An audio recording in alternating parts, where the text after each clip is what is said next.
예, 오늘 이런 뜻깊은 곳에 제가 초빙돼서 그 북한에 관한 여러 가지 말씀을 또 함께 나누게 돼서 너무나 영광입니다. 우리 고영주 변호사님, 또 우리 김병관 장군님, 정말 참석하신 또 모든 분들께 또 감사를 드리고요.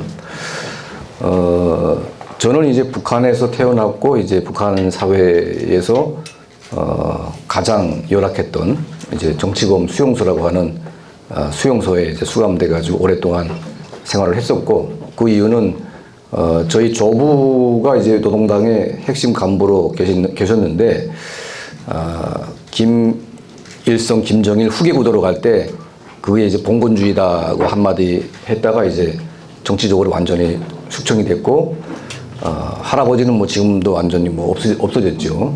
그리고 이제 할머니랑 저희 가족이 그 함경남도 여덕군에 위치한 북한의 강제 수용소에 한 10년간 제가 수감돼 있었습니다. 그래서 저는 이제 북한 체제의 가장 밑바닥, 가장 열악한, 그러니까 히틀러의 아우슈비츠하고 유사한, 또 이제 스탈린의 그 강제 수용소, 모택동의 라오가이 수용소와 같은 이 김씨 왕조를 유지하고 있는 이 정치범 수용소의 그 실제 체험자이기 때문에 뭐 제가 뭐 논리나 뭐 이론이나 뭐 이런 것들은 잘 모르지만 저는 이제 살아봤고 행동해봤고, 또 북한 체제에서 저희 또래 20대 청년들과 함께 반김정일 그 그룹을 만들어 가지고 목숨 걸고 이제 운동까지 해봤던 이제 그런 경험이 있었고요.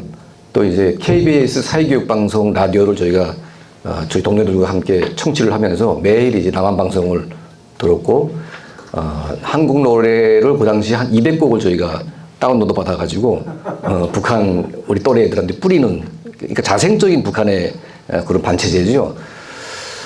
그걸 하다가 이제 북한 전 보위부에 이제 추격을 받아가지고 한 20-30명이 탈북을 시도했는데 저하고 이제 저희 친구 안혁 씨라고 하는 친구 2명만 이제 살아서 이제 한국으로 오게 됐습니다.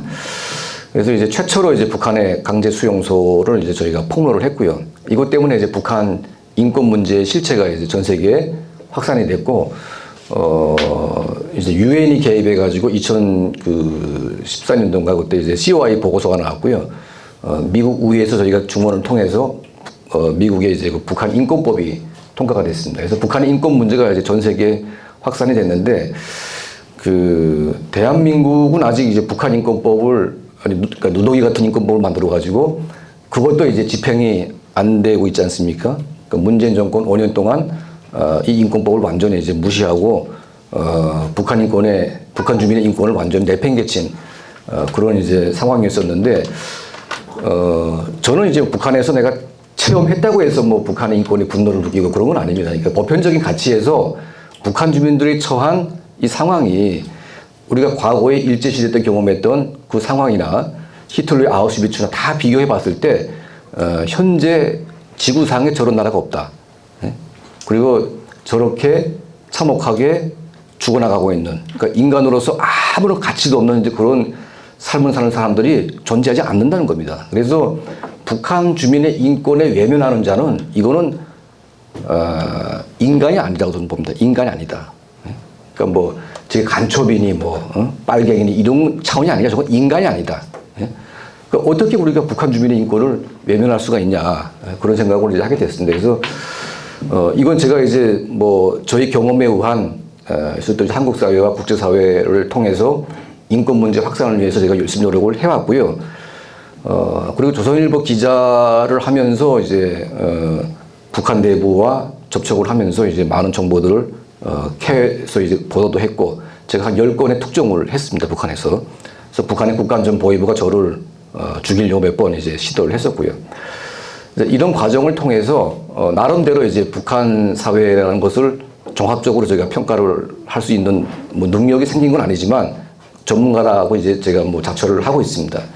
그래서 현재 김정은 정권이 어떤 상황이냐, 그리고 우리가 이 김정은 정권을 상대하기 위해서 뭘 해야 되냐, 이런 주제로 제가 한번 잡아봤는데요. 이보다 먼저 북한 김씨 왕조가 현재까지 왜 무너지지 않고 있냐. 그러니까 뭐 중국과 러시아, 사회주의 종주국도 이제 체제 변화가 왔고, 동유럽은 완전히 붕괴가 됐고, 쿠바도 변했고, 근데 북한은 무슨 뭐 이 체제가 무슨 용가리 통뼈도 아니고 얘들이 뭐 안 망할 이유는 없는 거죠. 근데 왜 안 망했냐 이게. 왜 안 변하고 있냐. 그 체제의 내구성에 문제가 있긴 합니다. 하지만 북한 정권이 안 망한 이유는 한국 사회, 한국 정부, 한국 사회에 만연한 미성과 기만에 의해서 저 정권이 유지를 했다. 저는 그렇게 보고 있습니다. 그래서 첫 번째 기회가 왔는데 그게 언제냐면 94년도에 북한이 이제 핵무기를 개발하다가 소위 고난의 행군이라고 하는 300만 아사라고 하는 그 참상이 일어났는데 그게 무슨 핵무기고 뭐고 완전히 그냥 아사리판이 된 거죠 그때. 다 굶어 죽는데 무슨 핵무기가 나옵니까? 그리고 미사일도 초기 단계였고 핵무기를 개발하는 이 초기 단계 때 그 미국의 CIA가 이걸 지금 잡지 않으면 앞으로 감당하기 힘들 상황이 온다니까 조금 우리가 피해 볼 수 있습니다. 하지만 그들이 핵으로 우리를 피해 보지 않기 때문에 저들이 보유하고 있는 장사당포 같은 것들은 우리가 방어할 수 있는 능력이 다 되는 거죠. 그래서 빌 클린턴 정부가 이 북한의 핵기지를 폭격하려고 할 때 결심했을 때 김영삼 대통령이 그 바지가랑이를 잡고 말렸다. 제가 그 YS 살아계실 때 그 얘기를 제가 직접 들었습니다. 자기가 평화를 지켰다고. 그래서 내가 이제 그 보면서 참 한심한 분이다. 그러니까 아둔했다. 이게 생각이 듭니다. 그러니까 지도자의 결단, 그때 결단해가지고 폭격을 했으면 북한은 끝났습니다. 진짜로. 반격할 힘도 없고 인민군대가 완전히 굶어가지고 싹 쓰러져 가고 있는데 그 뭘로 반격합니까? 예? 지금 여러분도 보시겠지만 우크라이나에서 세계 2위의 러시아 군대가 처음에는 잘 나갈 것처럼 막 우르르 갔는데 존재감 없었던 우크라이나 군대한테 밀려가지고 지금 얼마나 지금 개망신하고 있습니까? 그러니까 북한 인민군대 실체라는 것은 저 러시아 군대의 10분의 1로 보면 됩니다. 10분의 1로. 저들은 완전히 거적대기 군대고 볼 게 아무것도 없어요, 저거는. 그냥 한 방 딱 때리면 다 도망가고 그냥 다 그냥 나가 자빠지는 거지. 저게 무슨 군대입니까, 저게 지금 저런 것들이?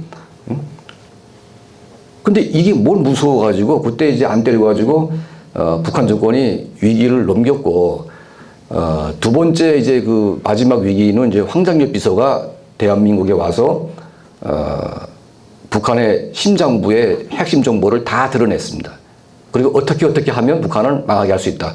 이미 다 나와 있어요, 전략은. 그러니까 북한을 살아본 핵심 사상가가 나와가지고 모든 똥집까지 다 꼬집어내가지고 폭로했는데, 근데 황장엽 씨가 하자고 했던 모든 전략은 그 DJ가 다 거꾸로 다 말아먹었죠. 그리고 이제 급기야는 황장엽 비서를 핍박을 했고, 국정원 안가에다가 이제 유폐를 시켜가지고 완전히 이제 억압을 했습니다. 그러니까 황 비서가 그때 하신 말씀, 저도 이제 같이 많은 일을 했지만, 김정일이가 그 한국에 심어놓은 간첩이 뭐 몇만이 있다, 5만이 있다, 막 그렇게 자랑질을 하더래요. 그래서 저는 아, 이놈이 또 뻥을 치고 있구나. 이렇게 생각을 했었는데, 실제로 와서 보니까 그게 뻥이 아니었다. 그게 사실이었다는 거죠. 간첩이 너무 많다는 거죠, 여기가. 그래서, 야, 북한은 다 망하게 됐는데, 여기에 와글와글 거리는 이 간첩들 때문에 대한민국이 큰 피해를 볼 수 있겠구나.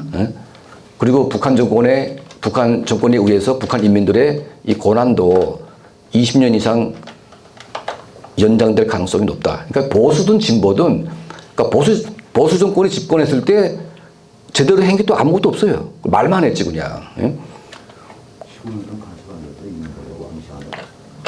자, 그래서 이제 그 김대중 정권 때 황 비서는 어떤 전략을 세웠냐면, 저들이 도와달라고 손을 내밀게 돼 있다. 하지만 무조건 상호주의. 그러니까 하나 주면 하나를 요구하고, 그러니까 쌀 주면 쌀 달라는 게 아니라 쌀을 주면 여행의 자유, 뭘 주면 국군포로 송환시키고, 뭘 주면 북한의 수용소 해체시키고, 케이스 바이 케이스로 이제 그렇게 하게 되면 북한은 자연적으로 길이 열릴 것이다. 왜냐면 너무 지금 북한이 어렵기 때문에. 그런데 이제 김대중 정권 들어와가지고 뭐 묻지마 포주기를 했죠.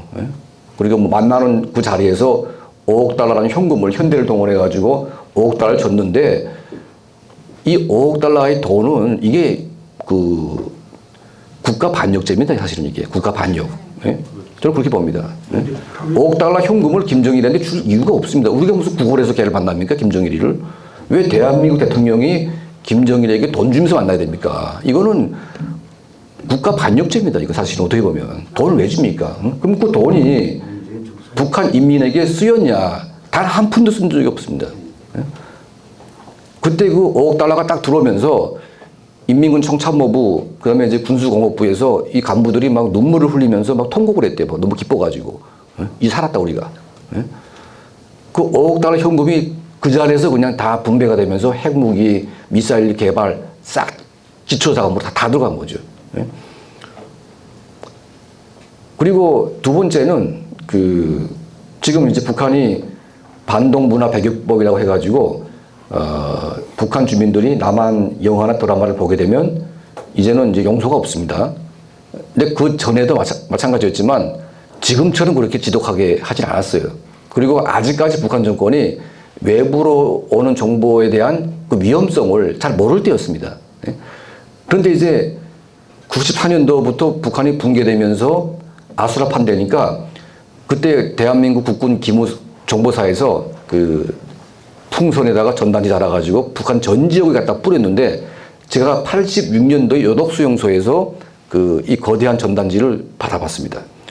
갑자기 하늘에 막 전단지가 쫙 그 풍선이 막 날라오는데 저게 뭘까 봤더니 팍 터지면서 뭐 별기도 떨어집니다. 그냥 뭐 먹을 거, 약품, 그다음에 뭐 스타킹, 팬티 뭐 막 떨어져요. 처음에는 뭔가에다가 보니까 다 좋지 않습니까? 그래서 막 그거 주워 가지려고 난리가 났어요 그때. 심지어 이 풍선의 그 비닐 방막은 유리 창문 대용으로 쓰고 이 와이프는 아주 질긴 끈이다 보니까 소 끄는 끈으로 쓰고 그러니까 버릴 게 아무것도 없어요. 그 풍선에. 우리 여독군 한 3만 명이 모여 있는데 그 위에서 풍선이 탁 터지면서 삐라가 쫙 부러졌는데 그 위력이 핵폭탄을 터뜨린 것보다 더 낫습니다. 그게. 사람들이 심리적으로 정신적으로 완전히 무너지는 게 다 저도 봤어요 그때. 그게 이제 인민군 휴전선이 뿌려지면서 이 군인들이 막 굶고 있으니까 그때 라면을 막 뿌려가지고 그때 라면 저도 뭐 처음 먹어봤지만 한국의 그 라면이 얼마나 맛있습니까? 군인들이 그거 막 뿌려 먹으니까 북한의 보위부가 막 거기다가 독약을 쳐가지고 몇 명을 또 죽였어요 실제로. 죽였는데 군인들이 남쪽 애들이 라면을 뿌리는데 왜 우리를 죽이려고 하겠냐 이상하다 해가지고 이제 군부대 막사마다 이제 강아지들이 한 마리씩 생겨나기 시작했어요. 이게 뭐냐면 라면 시식용 강아지입니다. 얘들이. 예? 얘들은 라면 먹어보고 안 죽으면 자기도 먹는 거죠. 그래가지고 90년대 후반 들어가면서 대한민국의 심리전에 의해서 인민군대가 완전히 초토화됐습니다. 이게. 그래서 김정일이 김대중 대통령을 만나기 전에 정상회담 하는 조건으로 첫 번째가 뭐냐면 현금은 두 번째입니다. 첫 번째는 심리전 중단입니다. 심리전 중단하지 않으면 대화 안 하겠다. 그래서 김대중 대통령이 이제 심리전을 중단했고 두 번째가 이제 5억 달러 현금 들어가면서 이제 정상회담이 이루어졌는데 그 정상회담은 이제 말 그대로 이제 김정일 정권이 멸망을 그냥 딱 막아준 겁니다. 그냥 막아주고 그 전까지의 북한 정권은 굉장히 허술한 면이 많았습니다.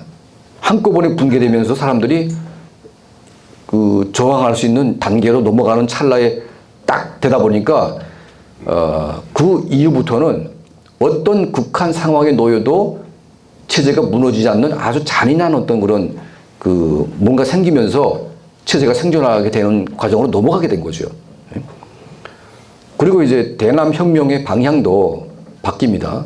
그러니까 그 전에는 남파 간첩들에게 북한이 현금을 주면서 공작을 시켰는데 그때부터는 남쪽의 돈을 빨아서 그걸로 쓴다 이거죠. 그러니까 지금 뭐 이재명 일당이 지금 무슨 대장동인가 뭐 하지 않았어요 이게. 지금 이재명 뒤에는 누가 있습니까? 구통진당 세력이 쫙 붙어 있지 않습니까? 그러니까 북한의 대남 공작 부서가 거의 어마어마합니다. 거기 한 3만 명 규모의 이 전문가 집단이 대를 이어가면서 남쪽을 다 보고 있습니다. 그리고 남쪽의 소위 좌파 인사들, 개인적인 성향, 그리고 집안 뭐 내부 뭐 이런 거 100% 파악을 해가지고, 이걸 올가미 속에 다 과다 놓고 지금 장악을 했기 때문에, 한국의 좌파 진보 진영은 북한의 통전부가 움직이고 있다. 저는 그렇게 보고 있습니다. 이건 100% 저는 사실이라고 봅니다. 제가 뭐 최근에 뭐 아산시의 뭐 저기 뭐 홍보 특사로 대사로 이제 임명이 됐는데 뭐 아주 구구적인 사람이 뭐 거기 뭐 홍보대사가 됐다고 막 비난을 막 하더라고요. 그래서 저는 뭐 구구적인 말을 한 적이 없고 그냥 제가 경험과 정보에 의해서 팩트를 얘기하고 있지 않습니까? 저는 이거를 어떻게 알게 됐냐면 그 제가 92년도에 한국에 와가지고 한양대학교에 제가 입학을 했습니다.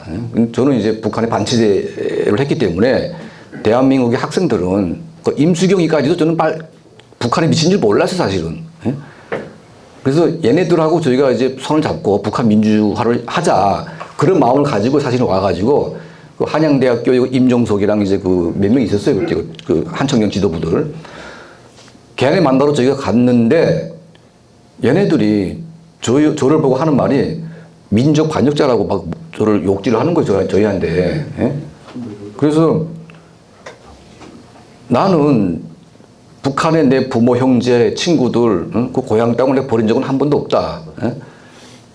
북한의 김씨 왕조라고 하는 저 포갑 정권은 나는 내 조국의 일부가 아니기 때문에 난 그걸 버리고 왔지. 나는 우리 조국을 버린 적이 없기 때문에 난 민족을 반역한 적이 없다. 예? 근데 내가 주장하는 민족의 주체는 북한 정권인 것 같은데, 예? 너네 당장 북한에 가라, 내 그랬어. 응? 당장 가라고. 응?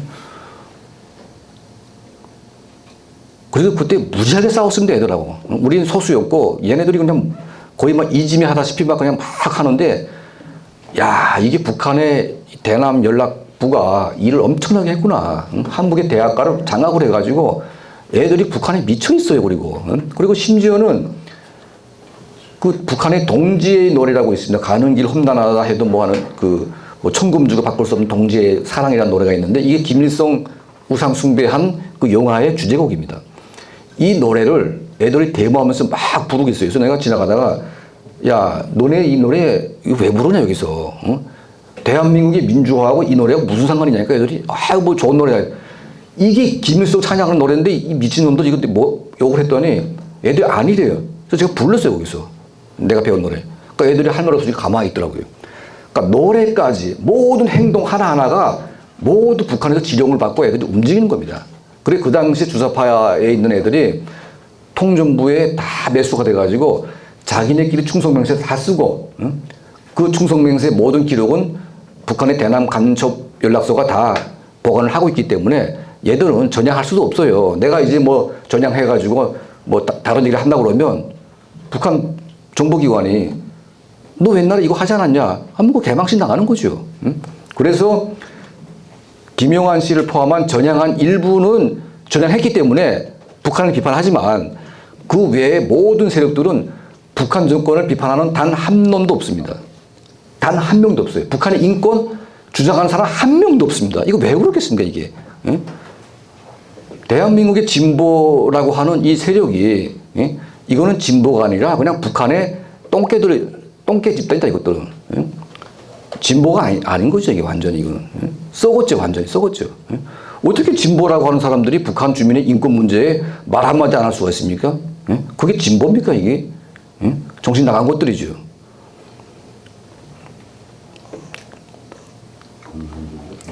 그 김대중 정권이 살려주고 그다음에 이제 노무현 정권이 이제 또 보탬 주고. 응? 근데 노무현 대통령은 제가 보건대는 김대중 문재인 중간 정도의 어떤 합리성이 있었다. 응? 뭐 아까 그 이용준 교수님 말씀했다시피 뭐 한미 FTA도 했고 제주 해군기지도 했고 그리고 그때 대한민국 국정원이 그 청진 앞바다에 그 무수단이라고 있는 그 미사일 기지가 있습니다.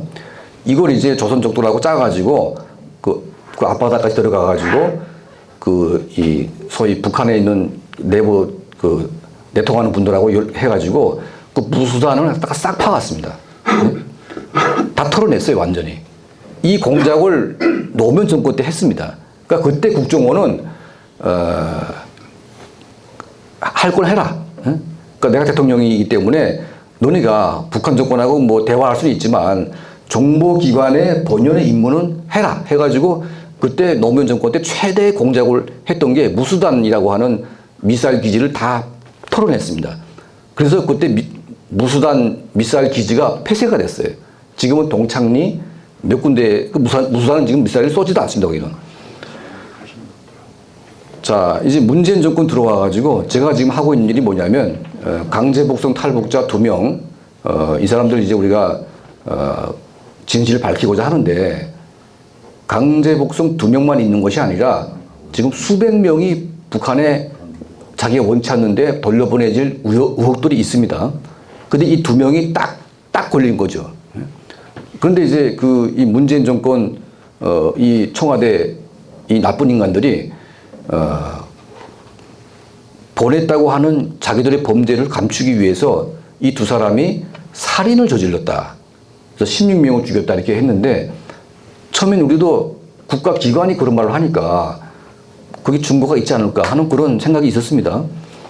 그리고 이제 하태경 의원이랑 이제 뭐 해가지고, 국정원이 그렇게 주장을 하고 있기 때문에 이거는 뭐 인정하고 넘어가자는 식으로 하길래 그래서 아무리 봐도 어떻게 그 쪽배만한 요만한 배에 19명이 탈 수도 없을 뿐더러 거기서 어떻게 16명을 죽입니까? 내가 그렇게 죽일 수 있는 사람 내가 나오게 되면 내 돈 다 주겠다고 내가 진짜로. 예? 그 죽일 수가 없습니다, 이거는. 살인 기계가 와도 못 죽입니다, 이게. 예? 더군다나 배 타는 사람들은 다 어부들이 다 억세이기 때문에 그 어부끼리 사람 한 명 죽이기도 쉽지 않은데 어떻게 2명이 16명을 그 좁은 배에서 다 그렇게 죽일 수가 있냐. 예? 나중에 쭉 알아보니까 그 살인했다고 하는 그 함경북도 김책시의 주민들을 통해서 쭉 알아보니까 16명을 살해한 적이 없다는 겁니다, 이게. 없대요.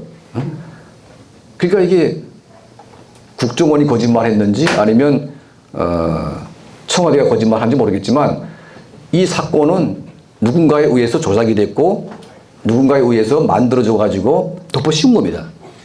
그리고 지금 더불어민주당 국회의원들 좌파들이 전부 다 달라붙어 가지고 그 죄를 덮기 위해서 그 2 청년에게 살인자라는 프레임을 씌워서 그걸 계속 주장을 하고 있습니다. 근데 문제는 뭐냐면 국민의힘의 국회의원들이 저들이 살인자라고 주장을 하는 것에 대해서 단 한 명이라도 의구심을 가지고 저게 왜 살인자냐? 그 증거가 있냐? 그게 무슨 증거가 있습니까? 그게 증거가? 그래서 제가 얼마 전에 국정원 이 담당했던 그분 만나가지고 얘기 들어보니까 자기들은 자백이라는 거를 누가 받았는지는 모르겠지만 있긴 있대요. 그런데 국정원 조사에서 조사 매뉴얼이 있습니다. 첫 번째는 뭐냐면 대공 영의점이 있냐, 얘가 간첩이냐 아니냐, 이게 중요합니다. 두 번째는 이 사람이 어떤 사람이냐, 세 번째는 이제 북한의 정보, 네 번째가 이제 얘가 무슨 잘못을 저질렀냐, 이 매뉴얼대로 이제 조사를 해야 되는데 당일날에 너는 살인자라고 규정을 하고 다음날에 청와대 회의를 통해서 북송을 결정을 했습니다. 그러니까 대공 영의점도 밝히지도 않고 너는 살인자 이렇게 된 거죠. 그러니까 누가 조사했고 누가 그런 프레임을 씌웠는지 밝혀지지 않았는데 계속 증거가 있다 뭐 주장했다고 하니까 이걸 얼렁뚱땅 넘기려고 하고 있습니다. 그래서 제가 이제 그걸 진상규명위원장을 맡아가지고 이걸 하고 있는데 사람들이 워낙 관심들이 없어가지고 제가 뭐 이렇게 후원도 잘 안 되고 제가 뭐 그렇습니다. 이걸 뭐 투쟁을 좀 해야 되는데 어쨌든 저희는 이제 여럿이 모아가지고 이 사건을 반드시 저는 밝히려고 합니다. 이게 밝혀지면 그 뒤에 문재인 정권이 했던 엄청난 반역 행위들이 드러날 수밖에 없다. 문재인 정권이 북한 정권을 어떻게 지켰냐? 자, 김정은 정권 들어와가지고 지난 10년간 이놈들이 북중 국경을 정치범 수용소 국경처럼 많이 막아놨어요. 콘크리트 치고 코끼리 그 발 못 받게 하기 위해서 못하고 이런 걸 다 박아놓고 일부 지역인 전기까지 투하시키고 거의 감옥으로 만들어놨기 때문에 북중 국경을 통한 탈북이 불가능해졌습니다. 그러니까 이제 북한 주민들은 탈북을 못하니까 앉아서 그냥 죽을 수밖에 없습니다. 그 북한에 왜 민주화 운동이 안 일어나냐? 일어나면 죽이기 때문에 일어날 수가 없습니다. 일어나면 죽이는데 어떻게 일어납니까? 그럼 일어났다가 이 사람들이 도망갈 테러가 있다. 일어날 수 있습니다. 그 장성택 행정부장이 사건이 발생했을 때 5천 명의 그 세력들이 단 한 명도 도망가지 못하고 다 죽었어요. 안에서 그냥. 그 장수길, 리영아, 그 장성택의 오른팔 왼팔인데 이 사람들은 이제 본보기로 강군 군관학교에서 이제 두 사람을 묶어놓고 이 고사기관총이라고 있습니다. 그러니까 비행기를 쏘는 대공포죠. 총알이 한 이만합니다. 이게 두꺼운 거. 이거를 1000발을 내리 쏴가지고 1000발 쏴가지고 아예 시체를 완전히 없애버렸어요. 그냥. 그러니까 이제 김정은의 지시는 뭐냐면 이 두 역적은 공화국 땅에 묻힐 시체가 없게 만들라. 이렇게 지시를 내는 거죠. 그렇게 죽임을 당하면서도 단 한 명도 도망 나오지 못했다. 그래서 만약 북한 내에서 중국이 좀 변화가 돼서 탈북자가 도망갈 길이 열린다고 하게 되면 이 사람들이 한번 일어났다가 도망가면 되니까 실패하면 그럼 계속 일어나게 됩니다. 그런데 도망갈 사람 단 한 명도 없고 다 죽기 때문에 다 부글부글하지만 일어날 수 없는 겁니다.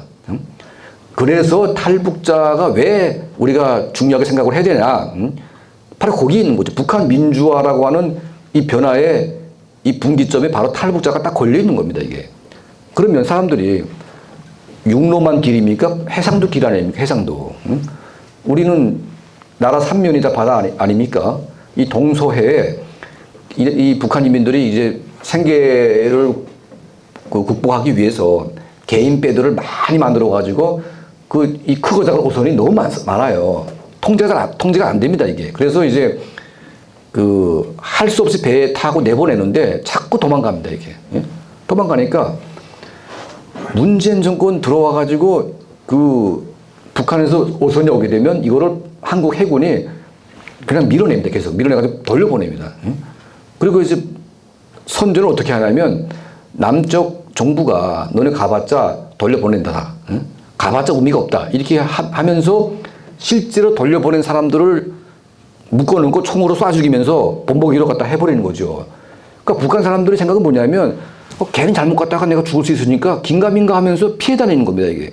그러니까 그 두 명의 청년도 한국 해군이 밀어내니까 한국 해군을 피해서 들어오다가 잡힌 겁니다. 이게 몇 번 왔다 갔다 하면서. 왜 그러냐면 바로 잡아가지고 북한에 보낸다는 걸 알기 때문에 이 사람들이 그걸 피하면서 오는 겁니다. 이게 무슨 나라가 이런 나라가 어디 있습니까, 이게 지금. 예?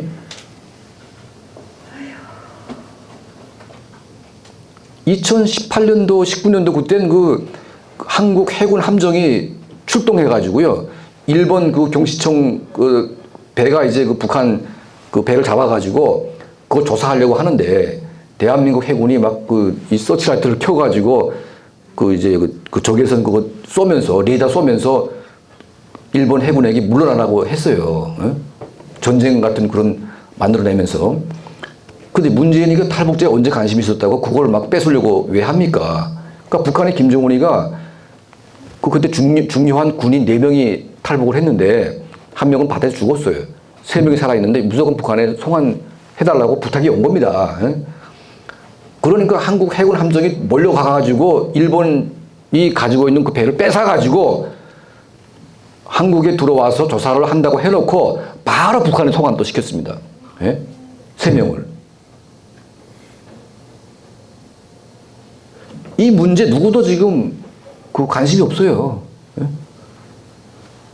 저는 이 전쟁, 이 해상 탈북을 문재인 정권이 김정은과 공모해가지고 이거를 막기 위해서 무슨 짓을 했는지 이걸 밝혀내는 게 앞으로 우리가 이 대한민국에서 이 민족 반역 무리들과 전쟁을 하는데 결정적인 저는 관건이라고 봅니다.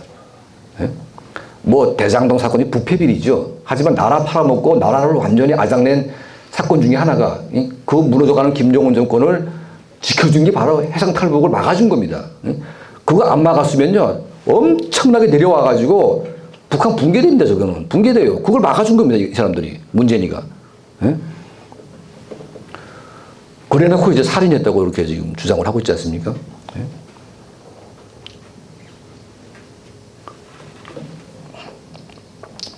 저는 이제 문재인 대통령에 대해서 아무리 생각을 해봐도 저 사람이 어떤 사람일까?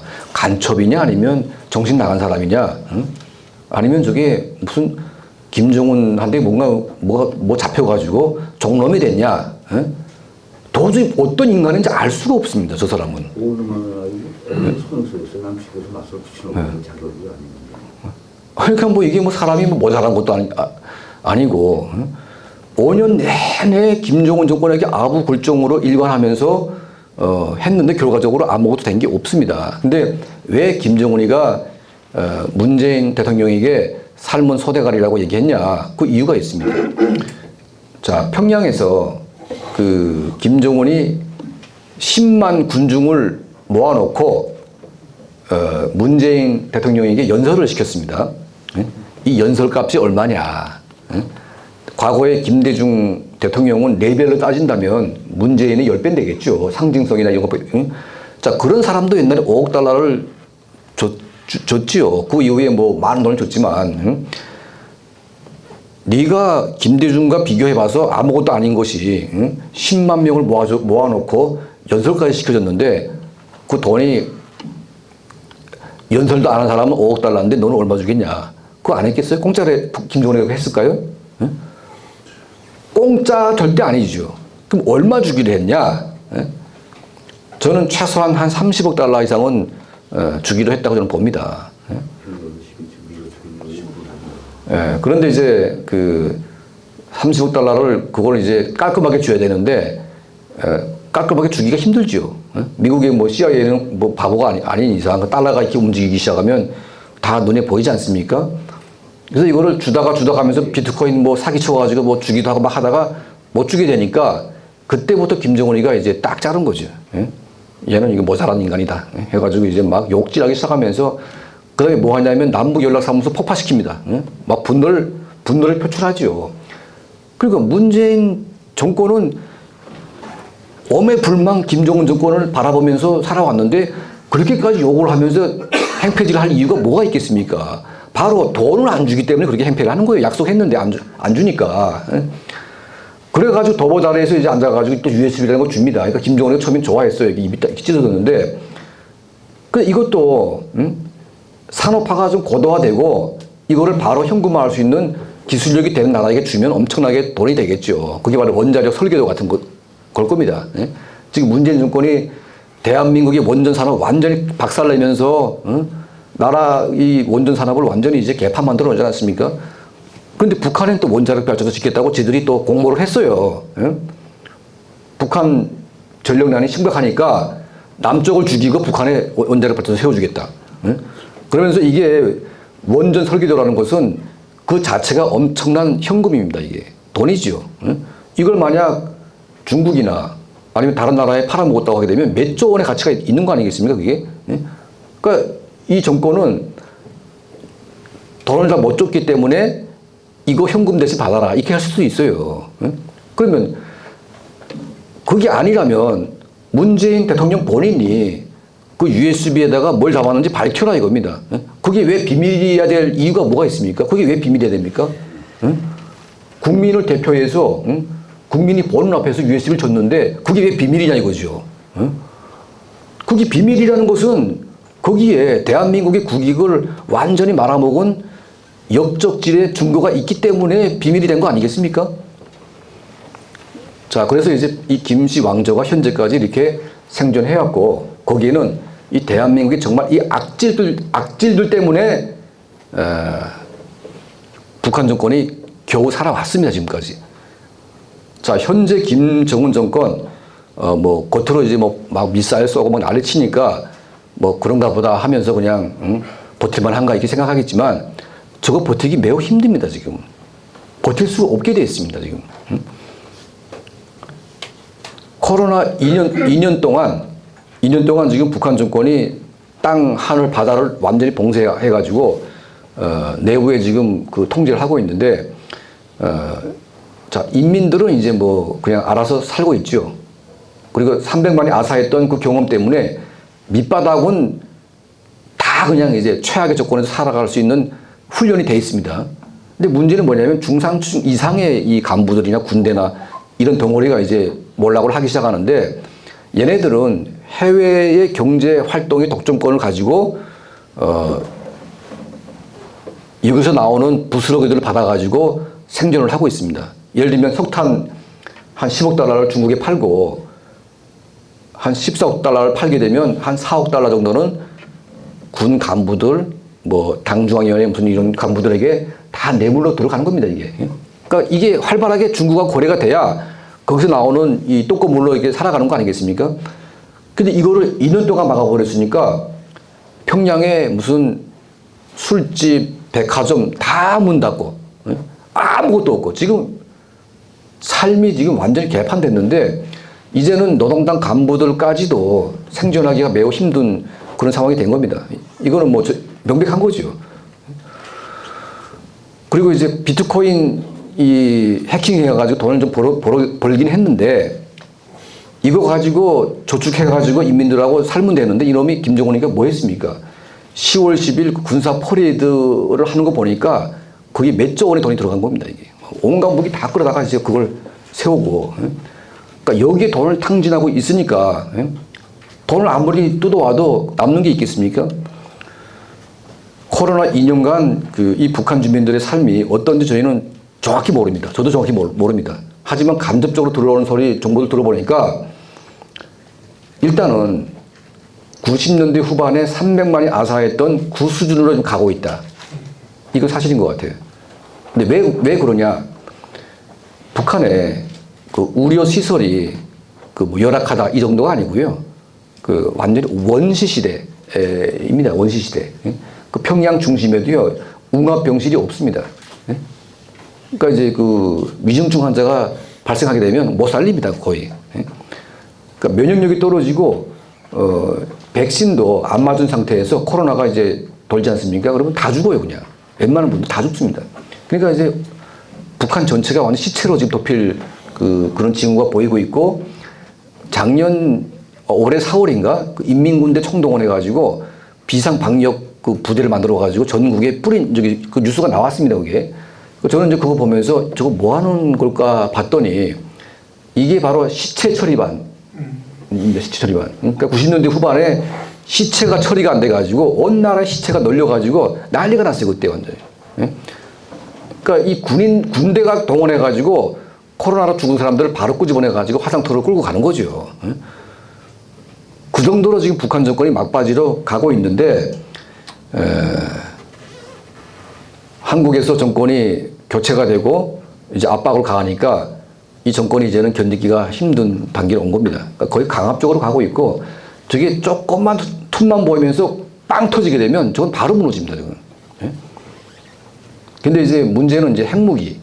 그 핵무기가 문제인데 이 핵무기도 사실은 그 엄청난 비하인드 스토리가 있습니다. 제가 뭐 시간상 관계상 다 말씀드리기 힘들지만 최근에 제가 여독 수용소라고 하는 제가 있었던 수용소가 해체가 됐는데 이걸 제가 구글어서에서 확인을 했습니다. 그러면 그 수많은 정치범들 수만 명이 어디로 갔냐?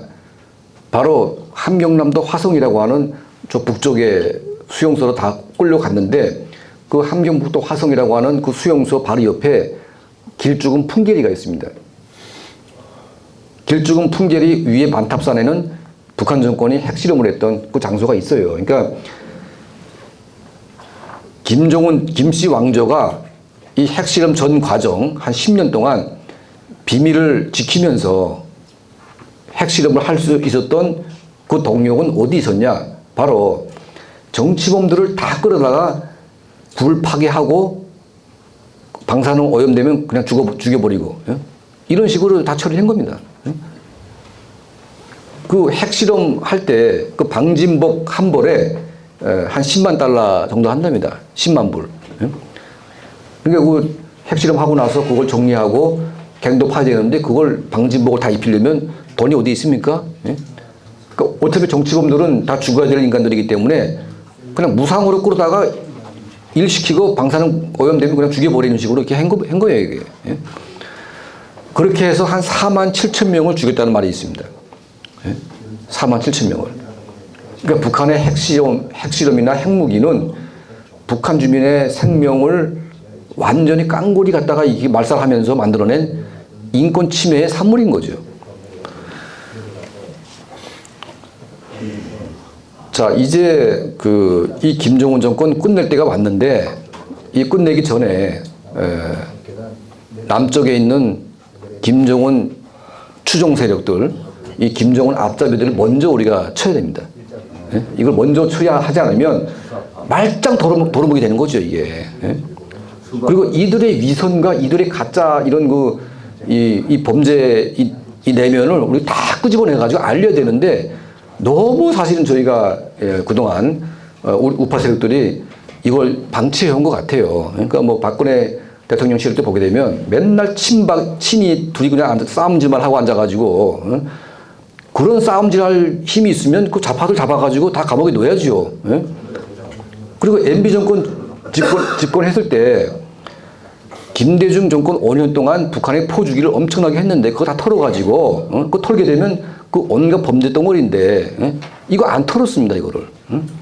그거 안 털고 대북 지원 인도주의로 갖다 포장을 하는 바람에 이 사람들의 범죄 행각이 그냥 평화로 둔갑이 된 겁니다, 이게. 그때부터 이미 우파의 불행은 예고가 됐다. 그 MB가 그걸 안 잡고 넘기는 바람에 그리고 박근혜 대통령이 집권해가지고 친이 친박 또 싸움만 하는 바람에 결국은 두 분 다 감옥에 가지 않았습니까, 이게. 결과적으로. 그 힘을 그 김정은에게 매수된 이 자들을 단죄하는데 국가 공권력을 썼다면 감옥에 갈 일이 저는 없다고 봅니다. 이제 뭐 우리 윤석열 정부는 그런 면에서 보게 되면 좀 다른 것 같아요. 그리고 이제 워낙 이제 5년 동안 이 세력을 키워놨기 때문에 이걸 한 번에 다 잡아가기는 쉽지는 않겠지만 어쨌든 이재명 지금 더불어민주당 대표지요. 근데 이 사람이 뭐 제가 뭐 혐의 없이 뭐 증거 없이 막 떠들 수는 없겠지만 제 생각하건대는 굉장히 이 사람은 문제가 많다.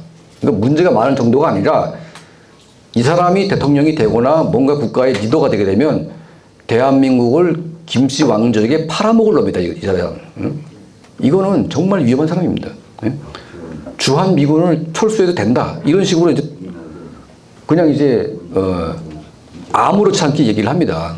그러면 이재명 후보의 살아온 과정을 보니까 이인영 통일부 장관의 그 장인인가요? 무슨 목사라고 하는 분이 하나 있는데 이게 완전히 간첩의 두목 같은 사람인데 이 교회에서 이런 교육을 받았다는 얘기가 있습니다. 그러니까 완전히 이제 통진당 그룹 뒤에는 북한의 통전부, 대외연락부가 있고 체계적으로 이제 이 사람을 키워가지고 이제 앉히는 거죠. 그러니까 문재인 대통령은 마음은 팔아먹고 싶지만 겁이 많아가지고 못 팔아먹었지만 이재명은 그냥 담대하게 그냥 갖다 팔아먹을 수 있는 그런 배짱을 가진 사람인 거죠. 북한 정권이 대한민국과의 체제 경쟁에서 다 실패했습니다. 딱 한 가지 성공한 게 바로 대남 공작입니다. 이건 완벽하게 성공을 해가지고 대한민국 정치에 개입을 하는 정도가 아니라 이 세력 때문에 대한민국 정권이 완전히 붕괴가 되고 우리 대한민국이 북한 정권에 흡수될 수 있는 그런 위험성까지 내포되게 했다는 게 이게 얼마나 엄청난 겁니다, 이게. 이런 거를 우리 국민들이 알고 이런 역적의 무리들을 갖다가 우리가 한 방에 다 쓸어버려야 되는데 이게 안 된다는 게 참 안타까운 거 아니겠습니까? 네. 저희는 지금 이제 북한 내부에 USB, 라디오 이런 것들을 뿌리는 일을 한 10년간 저는 해왔습니다, 지금. 그러니까 북한 정권이 저를 제일 싫어해가지고, 제가 신병보 경찰관 여러 명을 같이 다니고 있는데, 북한 정권이 겉으로는 강한 것처럼 보이지만 드라마 한 편도 무서워하는 나라입니다, 저게. 드라마 한 편도. 예? 남한의 좌파 정보 세력을 잡기에는 매우 힘들지만 이제는 김정은 정권 잡기가 매우 쉬워졌습니다. 그러니까 원래 그 역적의 이 중심을 갖다가 없애버리면 이것들은 알아서 무너지게 되어 있습니다. 이게 살아있는 한 이것들은 계속 이렇게 갈 수밖에 없는 거죠. 응? 지금 민노총이라고 해가지고 언론노조, 전교조, 응? 얘네들 어떻게 잡습니까 이거를? 응? 끊임없이 이거 뭐 이제는 돈도 많아요 이 사람들이. 우파보다 돈 더 많습니다 저기. 응? 저리는 5년 동안 강연 한 건 다 못했고요. 완전 블랙리스트 걸려가지고 철저하게 경제적으로 완전 피폐하게 만들었기 때문에 우리가 아무것도 할 수도 없습니다. 응? 하지만 저들은 정권이 바뀌었지만 다 골프 치러 다니고 난리가 났어요 지금. 왜냐 지금 대장동 하나 보십시오 이게. 응? 자기들이 권력을 잡게 되면 자기들 들끼리 다 풀어줘가지고 돈을 벌게 해줍니다 이렇게. 우파는 그런 거 해서도 안 되고 하지도 않았고. 응? 그러니까 북한의 김씨 왕조도 이제는 자기네가 돈을 주는 게 아니라 니들이 돈을 만들어가지고 이제 보내라 이거 아닙니까 지금. 니들도 쓰고. 어? 그러니까 지금 뭐 대장동 일당이 그 누가 봐도 그 돈은 응? 이재명 씨가 자기가 쓰려고 프레임을 짜가지고 만든 건 불보듯 뻔한 건데 본인이 돈 한 푼도 받은 게 없다 이런 거짓말을 뻔뻔하게 하고 있고 국민의 절반이 그거 믿는지 안 믿는지 모르겠지만 그걸 지지하고 있다는 게 이게 나라가 망하려고 작정을 한 거죠. 그래서 지금부터 아마 그 국회의원 선거 전까지는 우리가 정말 작심하고 목숨 걸고 진짜 뭔가 투쟁하지 않으면 정권은 잡았지만 쉽지 않겠다 저는 생각이 듭니다. 그래서 저는 개인적으로 이제 강제 북송 탈북자 이 2명이 살인자가 아니라는 것을 저희 밝혀내고 만약 살인자가 아니라는 것이 밝혀지게 되면 이거 하나로 문재인 이하 청와대 웬만한 인간들은 전부 다 감옥에 보낼 수 있는 법적 근거가 될 수 있다고 저는 보고 있습니다. 예. 반드시 그렇게 되도록.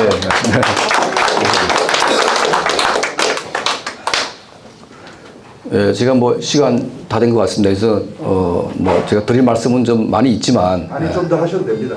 그렇습니까? 몇 가지만 시간 구애는 받지 마시고 마무리 하시면서 조금만 하시죠. 예, 그래서 뭐 대한민국에 저도 이제 한 28년, 한 30년 살아보니까 한국 사람들하고 북한 사람들의 어떤 차이가 확실히 있는 것 같아요. 그러니까 이제 그 우크라이나 정도만 해도 이 사람들은 공산 독재로부터 해방된 지 얼마 안 됐지 않습니까? 이 사람들에게는 용기가 있어요. 그리고 그 세대가 구소련이라고 하는 이 독재를 경험한 세대이기 때문에 바로 이 사람들이 반응을 합니다.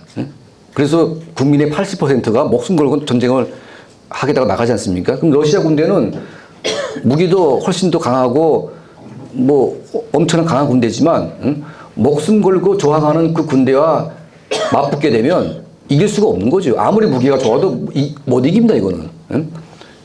아프가니스탄에서 그 왜 미군이 실패했냐? 이거는 아프간 자체가 다 썩었기 때문에. 그러니까 저는 대한민국도 아프간 수준은 아니지만 국민의 반이 부패한 세력으로 지금 남아 있는 거 아니겠습니까? 그러니까 막대한 한 100조 이상의 돈을 퍼붓고 아프간에서 다 장비까지 내던지고 미군이 철수하게 된 실패 원인이 뭐냐? 바로 현지화 전략이 실패한 겁니다. 현지 전략. 현장에서 사람들이 뭘 원하는지, 그러니까 미국식으로 생각해가지고 미국식 사고방식으로 높은 수준의 민주주의를 말하게 되면 그 밑에 있는 사람들은 당장 지금 막 감옥에 끌려가고 다 죽어가고 있고 나를 죽이려고 하는 저 보이브놈은 갖다 내가 잡아 죽이는 게 그게 이기는 건데 이런 것들하고 우리가 손잡고 뭐 평화 뭐 이런 식으로 이제 인도주의 이렇게 하다 보니까 미국식 민주주의를 아프가니스탄에다가 바로 적용을 하려다 보니까 이게 부패하게 되고 다 썩은 겁니다. 저는 박정희 대통령께서 그런 미국식 민주주의를 처음부터 이렇게 완전하게 받지 않고 한국식 현실에 맞는 뭐 어떻게 보면 독재라고 말을 하지만 이런 시스템을 만들어 놨기 때문에 이긴 거지 아프가니스탄식으로 했다면 저는 실패했다고 봅니다. 예? 강하게 우리 현실을 바라본 거죠. 우리 현실이 뭔지. 이걸 미국이 하라는 대로 그대로 했으면 우리 망했습니다. 아프가니스탄처럼. 예? 그리고 이제 뭐 우크라이나도 마찬가지죠.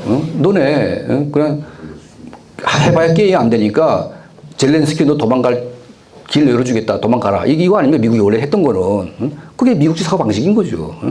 하지만 처절하게 독재를 경험한 이런 사람들은 내가 죽을지언정 내 싸우고 다 죽겠다. 그런 정신이 있는 겁니다. 아직 우크라이나 사람들에게는. 근데 대한민국은 월남전 세대까지는 그게 있었던 것 같아요. 예, 월남전 세대까지는 이 공산당이 뭔지를 다 알고 있고 목숨을 걸고 지키겠다는 그런 마인드가 있었는데 이제 이게 뭐 경제가 계속 발전되고 민주화가 되고 또 북한에 종속된 소위 좌파 세력들이 평화주의자, 민주주의자로 포장이 되면서 이렇게 하다 보니까 국민 절반이 완전히 이제 썩었습니다. 완전히 지금. 그리고 전교조가 하는 교육을 보십시오. 이승만 대통령, 박정희 대통령을 어떻게 평가하는지. 그리고 무슨 김대중, 뭐 노무현, 문재인이 도대체 뭡니까 도대체 이게 지금. 예?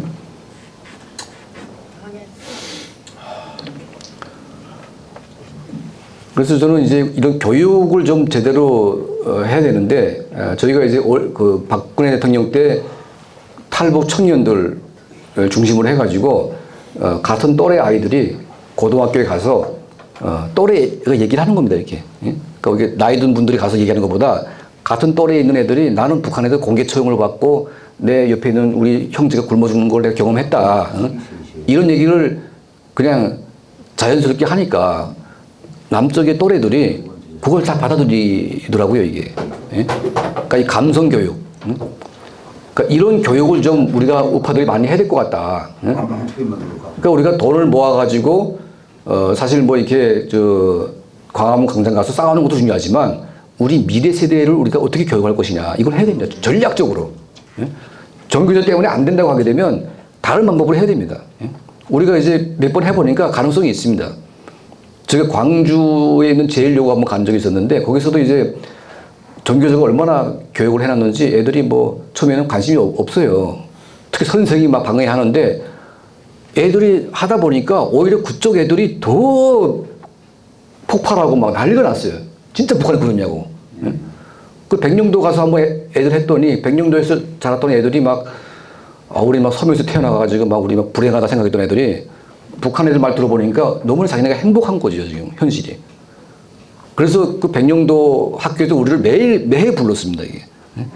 그런데 이제 정권 바뀌니까 다 잘리고 뭐 아무것도 안 돼가지고 그런 교육이 안 되는 거죠. 그래서, 이 후세에 대한 이 교육 사업을 우리가 어떻게 좀 할 것이냐, 이 전략적으로 판단을 해가지고 좀 많은 자금이 모아져가지고 그 이 고등학교, 중학교 이 애들한테 북한의 얘기를 좀 많이 할 필요가 있는 것 같습니다.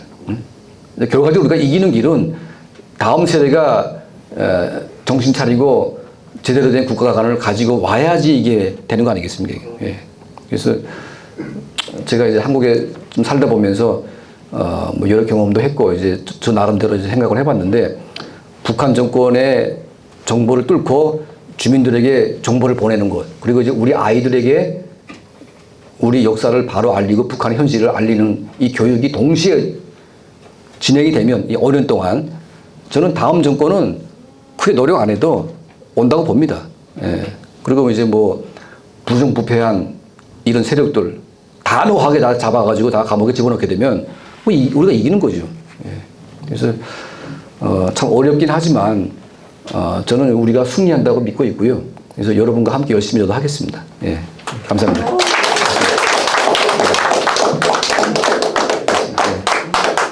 오늘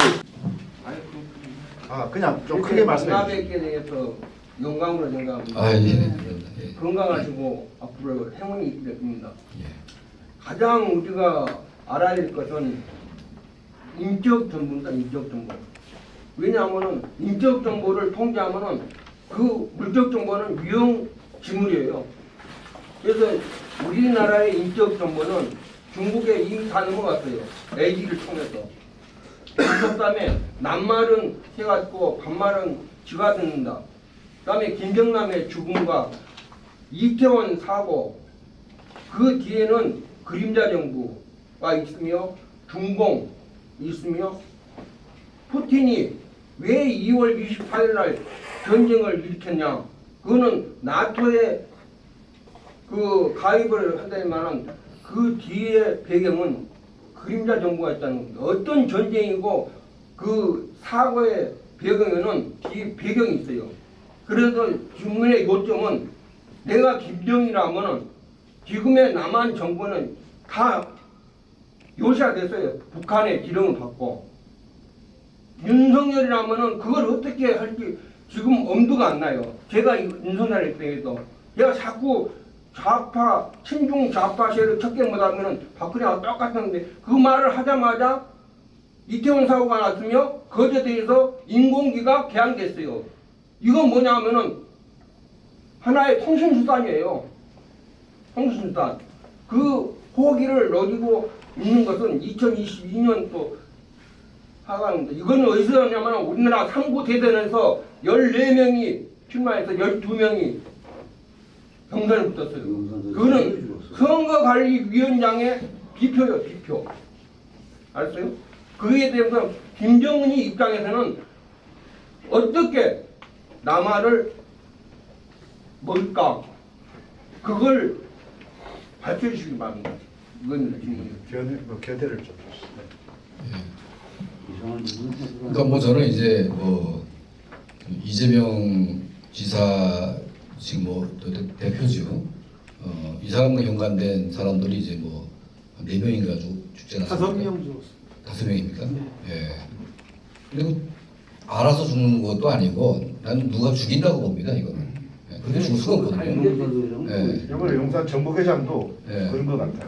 그래서 이게 죽는 게 너무 이상하게 죽어가지고 이게 살인 아주 정교한 살인 조직이 움직이고 있지 않냐 하는 생각. 왜냐면 지금 김정남이도 그냥 이제 뭐 필리핀 여자 뭐 이렇게 가져와가지고 막 드라마 찍듯이 해서 탕 붙여가지고 죽이지 않았어요. 비슷한 건 죽어가 없애버리는 것들은 시간 지나면.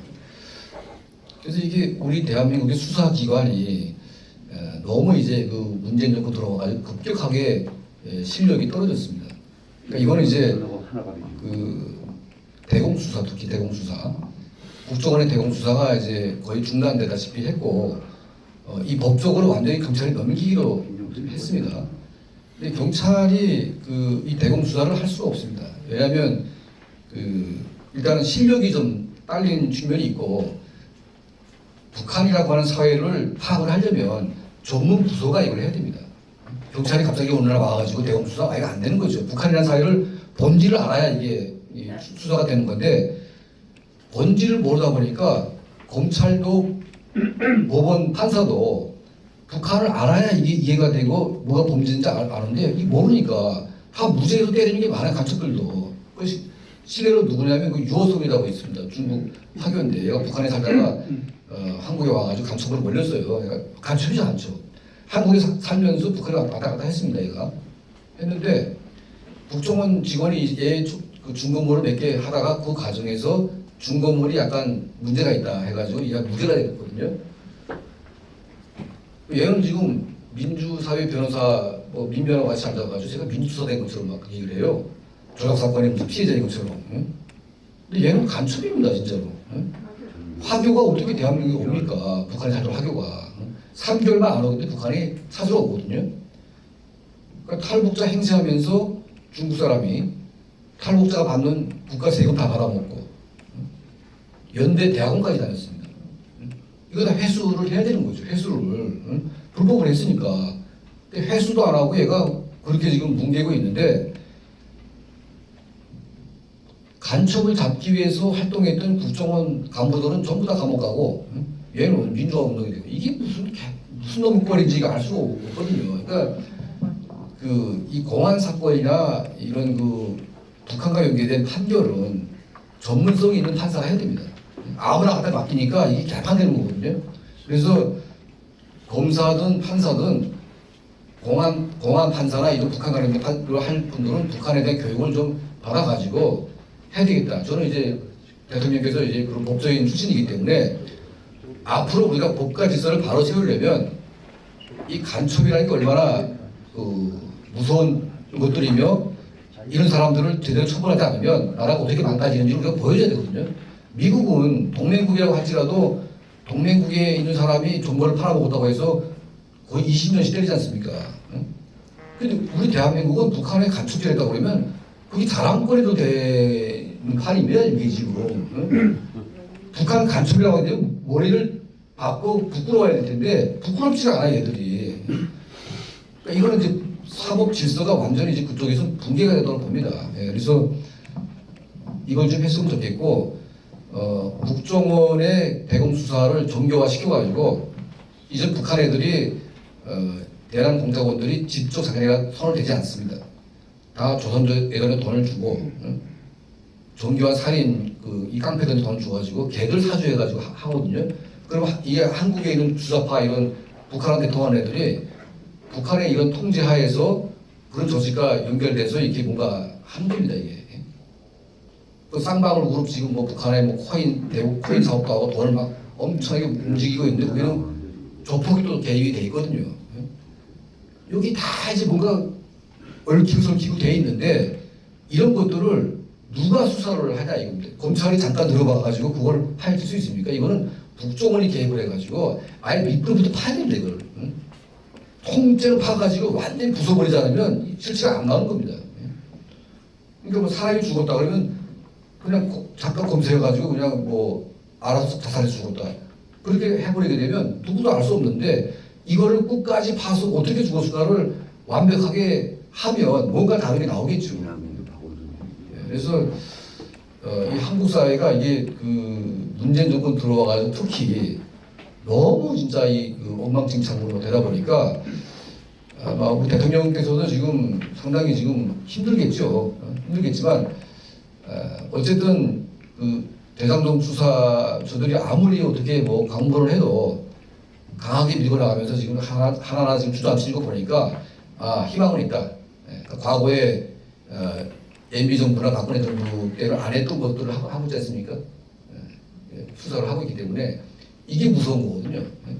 그러니까 명령은 부패지만 부패 뒤에는 북한하고 연계된 반역의 징조가 다 있지 않습니까? 근데 반역의 징조를 잡는다고 하게 되면 사람들이 인정을 안 하니까 부패를 잡아가지고 다 정리해버리게 되면 저는 희망이 있다고 봅니다.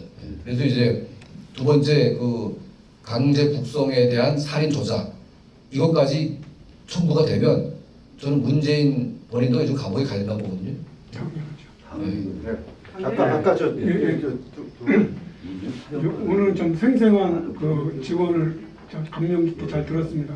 예. 간단하게 질문드리겠는데 지금 김정은 체제에서 북한 주민들이 일어날 수 있는 상황이 못 되지 않습니까? 예. 근데 지금 강 대표님이 생각하실 때 김정은이가 제거되거나 아니면 저 김정은 체제가 말하자면 무너질 수 있는 가능성은 얼마나 될 것 같고 또 김정은이가 설령 제거된다 하더라도 그 김정은이 아닌 다른 그 지도층이 있을 거 아닙니까? 예. 그 친구들이 계속 이 북한 체제를 이끌어갈 가능성은 또 얼마나 될지 그거에 대해서 좀 말씀해 주시면. 예.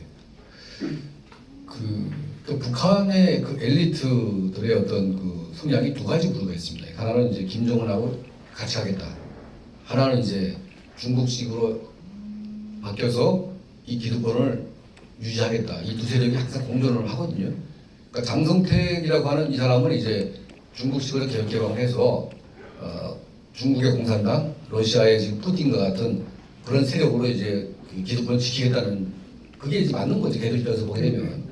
근데 김정은 세력은 이렇게 갈 경우에는 자기는 다 죽어야 됩니다. 그러니까 중국식 개혁개방이라는 것은 김씨 일족에게는 사형선고입니다, 이게. 그래서 이제 중국이라고 하는 나라하고 북한이 항상 트러블이 있는 거는 중국이 주장하는 북한의 중국식 개혁개방이라고 하는 그 조건이 김정은 정권에게는 굉장히 트라우마가 되는 거죠. 그래서 어떻게 보면 북한의 핵개발도 말로는 미국 때문에 한다고 하지만 결국은 중국 때문에 했을 가능성도 없습니다. 이런 중국이 항상 밀어내려고 하니까 그러니까 중국도 밀 수가 없는 거죠. 그러니까 중국이 뭐 핵무기 다 있지, 미사일 다 있지, 뭐 중국 해우산 쓰고 북한이 경제 개발하게 되면 잘 살 수도 있는 거죠. 근데 왜 중국의 해구사는 거부하면서 내가 굳이 핵무기를 개발해야 되냐? 이거는 중국을 믿지 못하기 때문에 뭐 미국을 빙자하고 있지만 핵 개발도 하는 거거든요. 예, 그래서 이제 그 기득권 세력을 인정할 거냐 아니면 김정은 세력을 지킬 것이냐 내부 갈등 구조가 있는데 이거를 이제 국정원이 그걸 하고 들어가가지고 내부 싸움을 시켜가지고 한쪽으로 밀어내게 해야죠. 현재까지는 김씨 왕조가 이겨왔지만 앞으로는 또 다를 것 같아요. 어떻게 개입하느냐에 따라서. 그리고 이제 두 번째는 이제 미국이 그 소위 뭐 첨단 무기들이 얼마나 발전돼 있습니까? 그래서 이제 뭐 솔레마니 이란 수비대 이 양반도 이제 뭐 지나가다 갑자기 탁 없어졌죠. 근데 이게 사실은 피 흘리지 않고 북한 지역을 단숨에 그냥 점령할 수 있는 가장 빠른 거라고 봅니다. 그래서 그 트럼프 대통령과 김정은 간의 정상회담을 했는데 김정은이가 그걸 후회하고 있다는 말이 있어요. 왜냐하면 CIA가 그걸 다 그 영상을 떴거든요. 뭐 음성, 음파, 동작 이건 그 거짓말할 수가 없기 때문에 이걸 다 떠가지고 그 AI에다가 딱 집어넣고 무기하고 연동시키게 되면 김정은이는 어디 갈 데가 없습니다. 가짜를 갖다 세워놔도 다 구별이 되는 거죠. 그러니까 이미 김정은이는 죽은 목숨입니다. 지금. 그걸 이제야 김정은은 아는 겁니다. 저게. 그래서 이제 뭐 핵 항공모함이 또 일본에서 훈련하게 되면 얘는 긴장을 하는 거죠. 무서워가지고 어느 순간 어떻게 죽을지 모르니까. 그래서 더 이상 까불게 되면 너는 이미 순간에 없어진다. 그러니까 김정은 정권 반경한 한 4, 5km 정도는 아예 드러내는 거죠. 거기 이제 뭐 973 부대라고 하는 핵심 부대, 중앙위원회, 국가보위부 본부 이거 딱 한 번에 딱 제거해버리게 되면 그다음에 뭐 끝나는 거죠. 저거는. 그렇게 제거되고 대한민국이 북한을 들어가서 유엔 통제하에 북한 지역을 이제 관할을 하게 되면 괜찮은데 조건이 하나 있습니다. 독일이 그 통일되기 전에 서독 정부가 일관된 그 인권 정책을 실시했습니다. 그래서 일관되게 동독 정권하고 싸우면서 동독 주민들에게 인권을 계속 이제 압박을 해가지고 개선시켰는데 이걸 동독 주민들이 알게 됐고요. 그래서 이제 그 결정적으로 이제 체제 변화의 전환기 시대가 왔을 때 동독 주민들에게 선택의 길이 왔습니다. 그러니까 지금 북한 사람들은 선택할 수 있는 자유가 없기 때문에 저들은 지금 아무 무용지물입니다. 지금 현재에서는. 근데 언젠간 저들의 힘이 나올 때가 있습니다. 국민의 힘이. 근데 이 사람들이 대한민국으로 올 거냐 아니면 중국으로 갈 거냐 아니면 북한의 기득권 세력이 갈 거냐 선택할 때 투표로 대한민국으로 가겠다고 하게 되면 끝나는 겁니다. 그때 독일식으로. 그럼 대한민국이 합법적으로 들어갈 수 있는 길이 열리는 거죠. 북한 주민들이 투표로 우리를 인정했으니까. 그런데 지금 그걸 하게 되면 북한 주민들이 그렇게 할까요? 절대 안 합니다. 왜냐하면 대한민국 정권이 북한 주민에게 한 악행이 있지 않습니까? 돌려보내고 아니 살겠다고 원사람을 갖다 강제 구속까 시켰는데 그 북한 이민들이 그 문재인을 사람으로 보겠습니까 이거?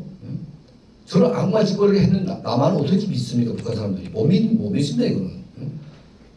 그래서 이제 북한 주민들을 위한 인권 정책을 강하게 하면서 이제 뭐 윤석열 대통령이 나와가지고 이제 뭐 담대한 정책을 한다고 그러는데 북한이 핵 포기하게 되면 뭐 경기지전하겠다. 이건 MB가 했던 그 버전 2거든요 이게. 그러니까 이런 쓸데없는 사고방식으로 아직까지 간다는 건 되게 비극적입니다. 이게 비극입니다 이게. 그런 말을 할 때가 아니거든요 저는. 비참한 북한 동포들의 사정을 내가 알고 있고 그 사정을 내가 도와주겠다. 그래서 김정은 문 열라. 북한 주민도 지금 그 백신, 그 중국산 가짜 백신 맞지 말고 미국의 그 모더나 화이자 맞아라. 그리고 이제 그 약도 주고 웬만한 우려시를 대한민국 책임질 테니까 김정은은 물 여시오. 이게 담대한 거죠. 북한 이민들 향해서. 그리고 북한의 아이들이 엄마들이 목지 못해가지고 다 영양실조 걸려있습니다. 많은 영양실조. 그러니까 엄마가 저는 이제 결혼해가지고 이제 저 애 임신했을 때 엄마들이 다 살이 찌더라고요. 그러니까 저는 그게 문제인 줄 알았어요. 왜냐하면 저는 북한에 있을 때 임산부들이 살찐 사람 한 명도 못 봤습니다. 임신하게 되면 엄마들이 다 뼈가 나. 애가 다 이게 흡수하기 때문에 엄마들은 그 먹지 못해가지고 다 말라 있더라고요.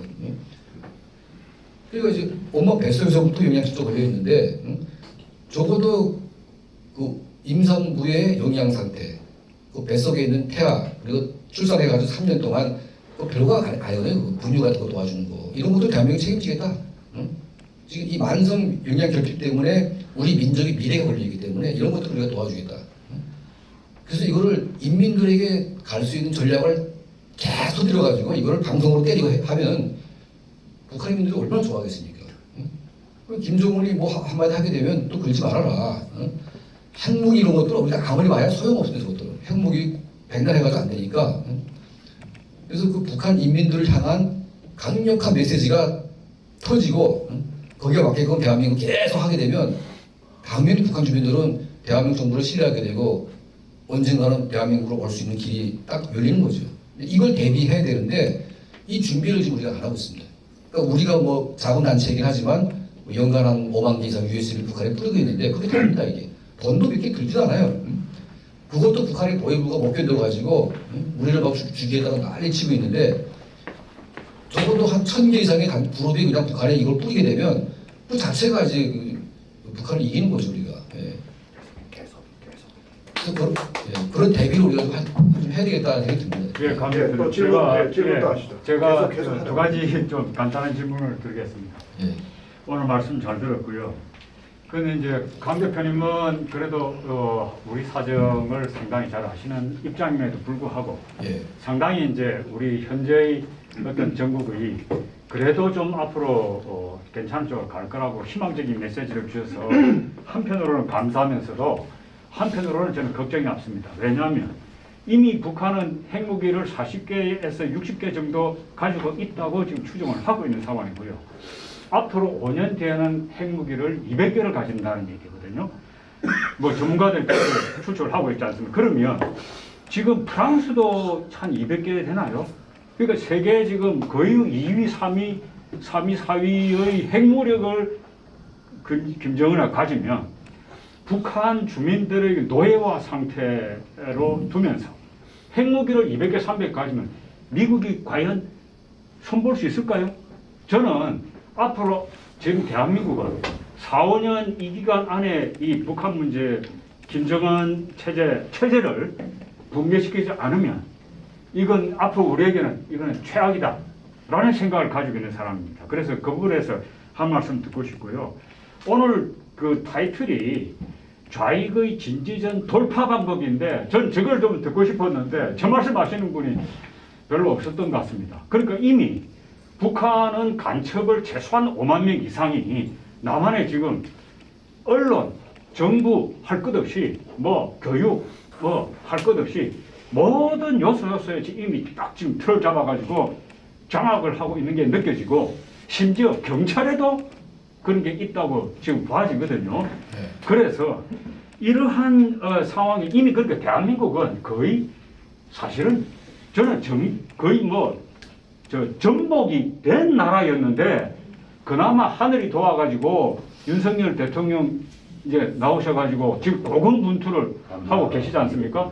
그런 점에서 저는 이게 지금 전복된 나라를 다시 한번 우리가 회복하려고 그러면 어떻게 되냐? 결국은 정치거든요. 이 민주주의 국가이기 때문에. 그런데 과연 국힘당이 과연 내년 잡으면 잘할 수 있을까요? 국힘당에 대해서는 지금 걱정하는 사람이 너무너무 많습니다. 그나마 우리 자유민주당이 그 선명한 어떤 이념적 가치를 가지고 있는데 솔직히 해서 국민들이 지지를 안 해요.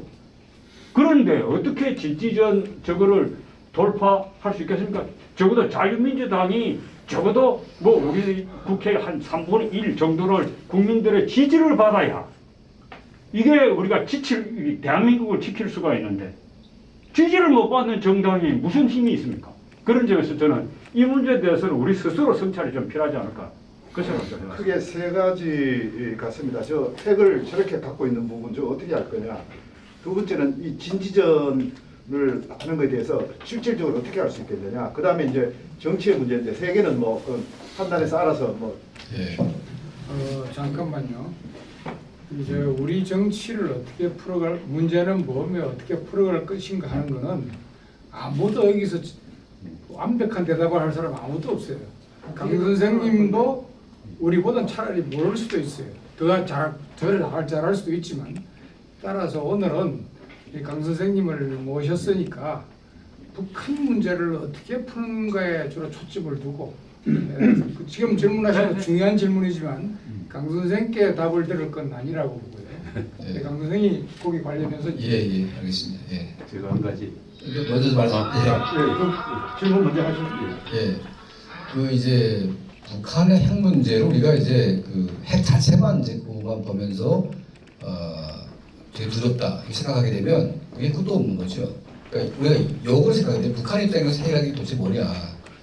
그러니까 이게 내 목숨이죠. 그러니까 김정은이가 핵을 개발한 것은 내가 살자고 개발을 한 겁니다. 내가 죽자고 개발할 사람은 없는 거죠. 그럼 이제 김정은이가 이번에 내가 전체 이민을 모아놓고 핵무기를 쓰기 위한 법제안을 애들이 했어요. 남한한테 핵을 쓰겠다. 그러니까 이제 북한 내부의 반응은 뭐냐면 저 김정은 저 새끼 미친 새끼다 저거 진짜 미친놈이다. 미국이 세계 1위의 핵무기 국가인데 네가 핵무기를 쓰게 되면 평양은 어떻게 되겠냐. 평양은 그냥 사라지는 겁니다. 그냥 한순간에. 미국이랑 한 방 때려가지고 없애는 거죠. 그러면 너 하나 때문에 우리가 핵무기를 괜히 쓸데없이 써가지고 우리가 떼죽음 당해야 되냐. 그래가지고 북한 사람들이 김정은을 욕을 합니다. 저 개새끼라고. 그러니까 김정은 자체가 핵무기를 쓸 수 있냐 없냐 저는 못 쓴다고 봅니다. 애당초. 그러니까 협박만 하는 거죠. 협박만. 그러니까 협박을 하는 거에 대해서 우리가 저기 핵무기 실체가 있으니까 저게 맞게끔 우리가 대응을 해가지고 좀 참고 이렇게 해야 된다고 하지만 저놈들이 핵을 가지든 어떻게 하든 우리가 할 거 다 해야 됩니다. 할 거 다 해도 걔는 핵무기 못 써요 절대로. 절대 못 씁니다. 그러니까 지금 한국이 전단지 지금 뿌리는 거 지금 더불어민주당 그 정신 나간 애들이 전단지 금지법을 만들지 않았습니까? 그거 김여정이가 나와가지고 한마디 하니까 애들이 그냥 알아서 법을 만들어가지고 뿌리게 했어요. 너 핵실험 이제 해라. 너 하는 순간 법이고 나발이고 대한민국은 전부 다 북한 적인 도피게끔 뿌리를 뿌리겠다. 각오해라. 절대 핵실험 못합니다. 이걸 제가 MB 정부 때도 내가 얘기를 했거든요. 청와대 이거 좀 공개하라고 그냥 명분을 세우라고. 너네가 핵실험할 때 우리는 가만히 있을 수 없으니까 합의를 너네가 어겼기 때문에 우리는 전면적인 심리전을 하겠다. 북한이 못 견딥니다 저거는. 그거 했다고 우리한테 핵을 쏠까요? 그 핵을 못 했습니까? 지가 다 죽는데. 세상에 가진 게 제일 많은 사람이 제일 죽기가 아쉬운 사람 아닙니까? 김정은이가. 자기 김씨 일가가 3대째 해먹고 4대, 5대까지 가야 되는데 다 살자고 지금 핵무기 만들어 놓고 있는데 절대로 이 사람이 쓰기가 힘들고요. 두 번째는 이제 북한의 핵무기는 미국이 다 장악을 했습니다. 이미. 꺼내는 순간 다 없어지게 됐어요. 핵물질이라는 게 방사능이 나오기 때문에 그 첨단 위성 장비로 다 감지가 됩니다. 그러니까 이 트럼프나 김정은이 만나가지고 정상회담 할 때 그 존 볼턴 보좌관이 막 얘기를 했습니다. 강선 제강소 밑에 숨겨놓은 우라늄 공장을 이거 끄집어내지 않으면 말짱 꽝이라고 그렇게 막 악을 써가지고 트럼프 대통령이 막판에 그걸 딱 꺼내지 않습니까? 김정은이한테. 그러니까 김정은이가 아무 말도 못하고 머리 새빨개져가지고 이거 말고 동창리 엔진 실험장하고 영변 그거하고 풍계리 이거 다 쓰다라면 고속대기 같은 것들 모아가지고 이거 팔아먹고 이제 풀려고 했었습니다. 근데 강선 제강소 밑에 핵기지. 강선 제강소가 전기를 많이 쓰니까 위장되기 쉽죠. 철강 회사니까. 그 밑에 아연을 몇메타 열을 갈아가지고 이 탐지를 국민이 다 막았어요. 막았는데 미국이 그걸 다 뚫고 다 알아낸 거죠. 밑에 있는 걸. 그러니까 그 핵무기 감춘다고 감춰지는 게 아닌다는 거죠. 이게 지금. 그래서 북한에 핵무기 여러 개 있다고 하지만 미국이 그거 다 보고 있어요. 그래서 나오는 순간 다 그냥 때려가지고 다 없애버리는 거죠. 이게. 진지전 부분이 그러니까 저는 이제 그렇습니다. 그러니까 이제 국정원 대검 수사를 해가지고 현재 나와 있는 다 눈에 보이지 않습니까? 지금 간첩이 누군지. 그거 다 잡으면 돼요, 그냥. 다 깡그려 그냥. 그 핵심만 잡아가지고 다 감옥에 집어넣게 되면 다 끝나는 거죠. 그거 무슨 밑에 있는 피라미드 잡아가지고 백날 해봤자 소용없고요. 국정원 대검 수사를 완전히 부활해가지고 이미 문재인 정부 오랜 동안 정말 다행 중에 다행인 게 간첩이 다 드러났습니다. 왜냐면 그렇죠. 돌아왔을 거예요. 간첩질을 해도 다 내버려뒀으니까 간첩이 다 나와 있어요. 이제 잡아놓기만 하면 됩니다. 이제. 네. 뭐 진지전략이 나오고 이게 간첩을 다 잡아가지고 감옥에 넣으면 다 끝나는 거죠. 그러니까 잡혀 죽을 때는 조심하는데 예. 안 죽여주니까 예. 그렇게 주의 안 했을 거예요. 다 드러나 거의 드러났고요. 예. 저기 우리 강철한 대표님을 위해서 한 박수 한번 보내겠습니다.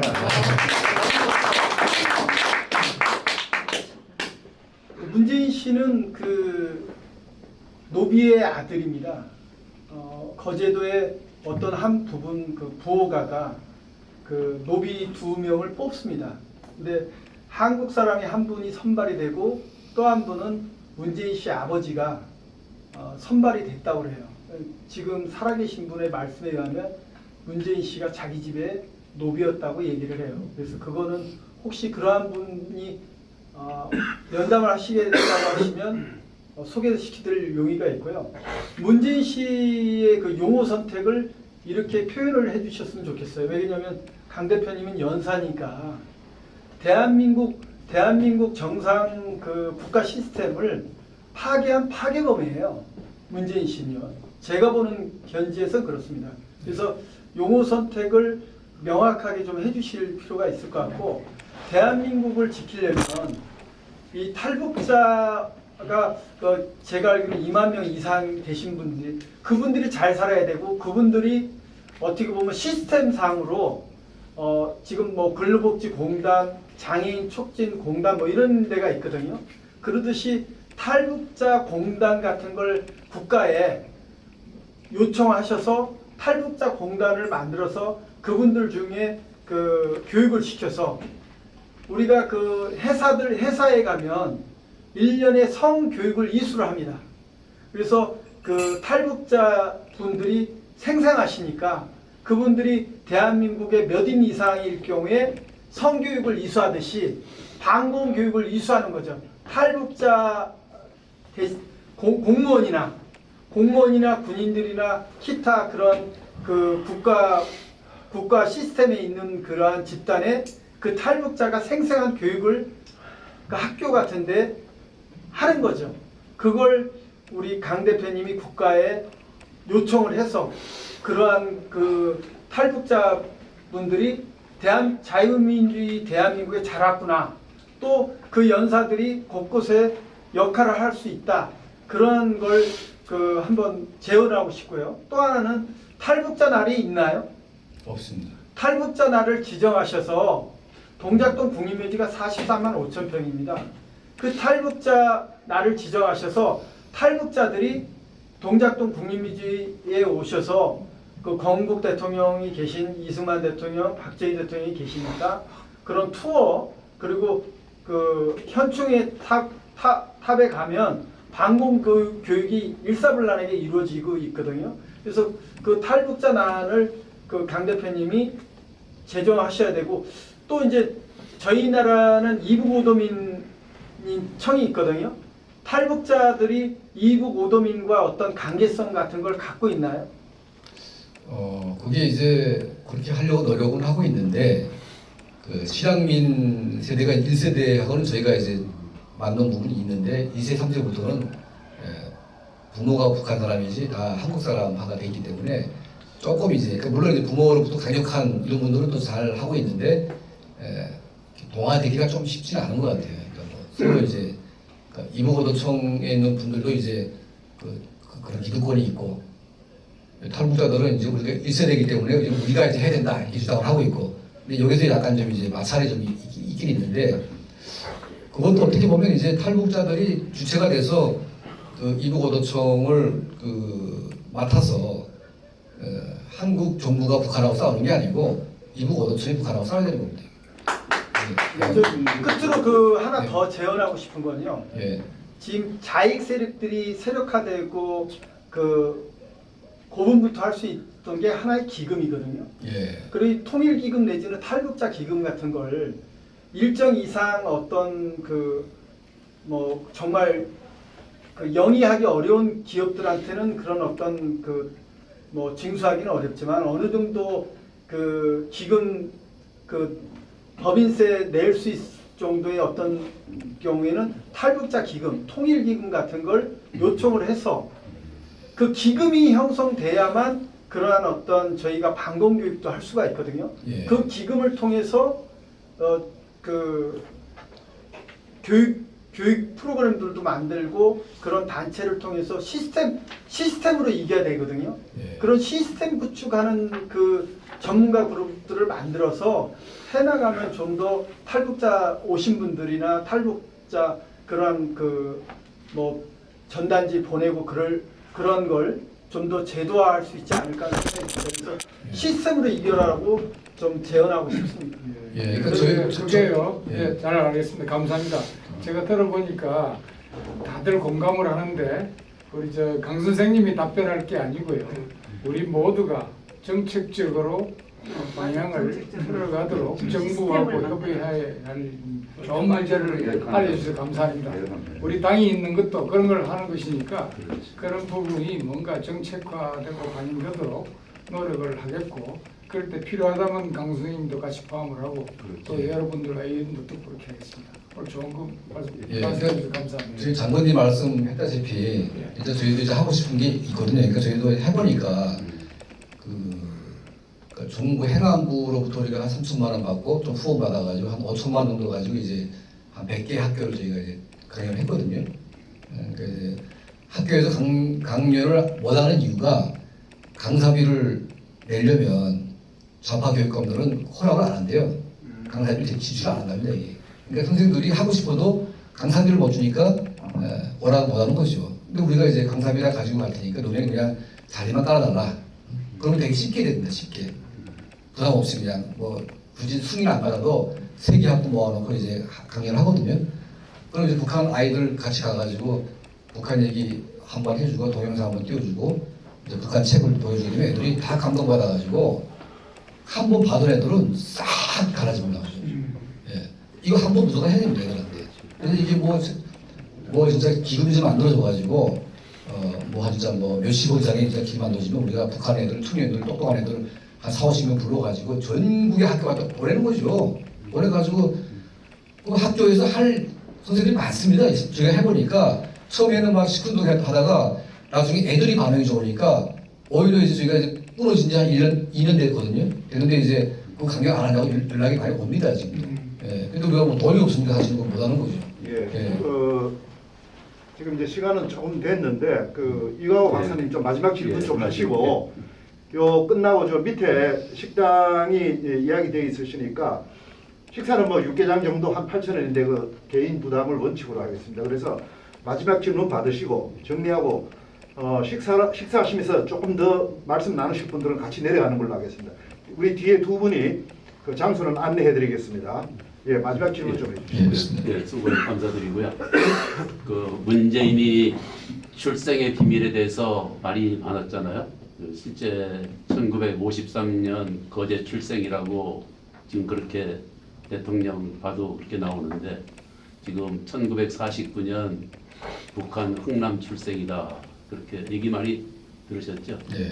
예, 근데 그렇게 몇 년 전부터 광화문에서 또 여러 우리 우파 태극기 부대 수고하시는 분들이 그렇게 문제 제기를 해도 또 광화문에서 일본에 계셨던 그 기자 돌아가신 그 선생님 누구셨죠?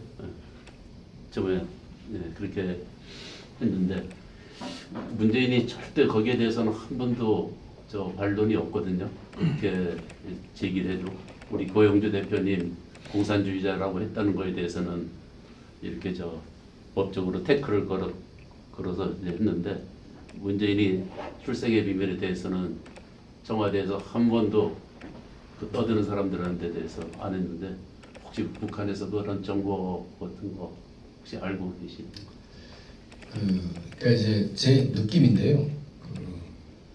김대중 노무현 대통령은 북한이 절반쯤 관여한 사람으로 좀 봅니다.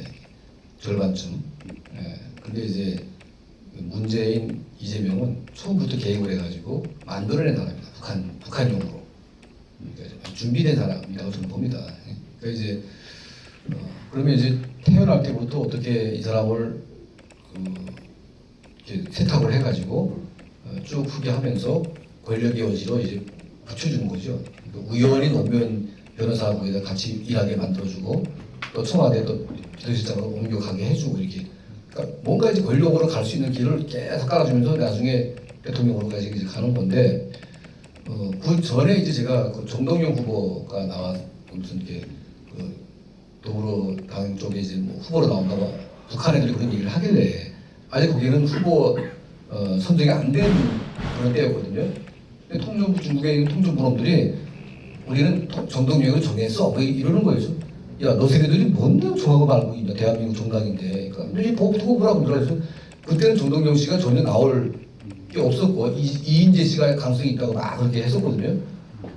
근데 갑자기 막 돌풍이 불더니 이제 정동영이 후보가 된 겁니다 이게. 그래서 아 이게 뭔가 이게 우연한 게 아니구나. 그러니까 이제 평양으로 그때 한번 갔죠 정동영이. 가가지고 김정일이가 이 곰발바닥 요리를 갖다가 먹여주고 막 그렇게 하면서 뭔가 매수가 됐다고 봅니다 이게. 근데 그때까지만 해도 북한이 완벽하게 키워낸 사람은 아니라고 보는데 문재인부터는 이제 처음부터 계획을 해가지고 차곡차곡 이제 북한이 계획했다는 흔적이 저는 있는 것 같고요. 그걸 이제 문재인 대통령이라고 문재인 씨 이제보다 욕을 하고 싶긴 하지만, 근데 이제 어쨌든 이 사람이 했던 그 대북 정책은 하나부터 열까지 북한 편이지 대한민국을 위하거나 대한민국의 안보를 위한 건 단 한 개도 없습니다. 완전 파괴만 했죠. 국정원 다 선발다 자르고, 그리고 이제 뭐 심지어 국군 강연을 하는데 탈북자 강사들한테 김정은 위원장이라고 불러야 된다. 그걸 이설주 여사를 불러야 되고 인권 얘기 하지 말아라. 평화 얘기만 해라. 이런 식으로 강연을 시키다 보니까 문재인 정권 5년 동안 안보 강연이 완전히 이설주 여사 홍보 강연이 됐어요. 이거 지금. 이건 완전 간첩놈이죠. 간첩이죠. 간첩. 이거를 대통령이 생각을 하고 뭐 무슨 뭐 저기 저 임종석이니 이런 것들이 다 둘러싸가지고 이렇게 문재인을 그렇게 몰아가는 게 아니라 문재인 자체가 그런 놈이라는 거죠. 근데 출생에 대해서는 네. 뭐 어떤 정보가 그러니까 그걸 출생부터 이제 그게 개입이 돼가지고 한 건데 제가 뭐 정확한 정보는 없습니다. 근데 이제 그 문재인이가 이제 북한에 가가지고 임원을 봤는데 그렇죠. 자기 7억만 원 뭐 무슨 원산 닭보도 하다가 임원을 보는 그 얼굴 표정 봤죠. 닮은 거. 그게 완전히 진짜 엄마를 사랑하는 엄마를 느끼는 그 표정입니다. 막 좋아가지고 생긴 게 딱 한마디 아닙니다. 그러니까 저는 이제 엄마라고 좀 봅니다. 거기. 그러니까 이제 엄마 바깥치기를 했고 완벽한 인질로 만들어 낸 측면이 있다고 보고 있고요.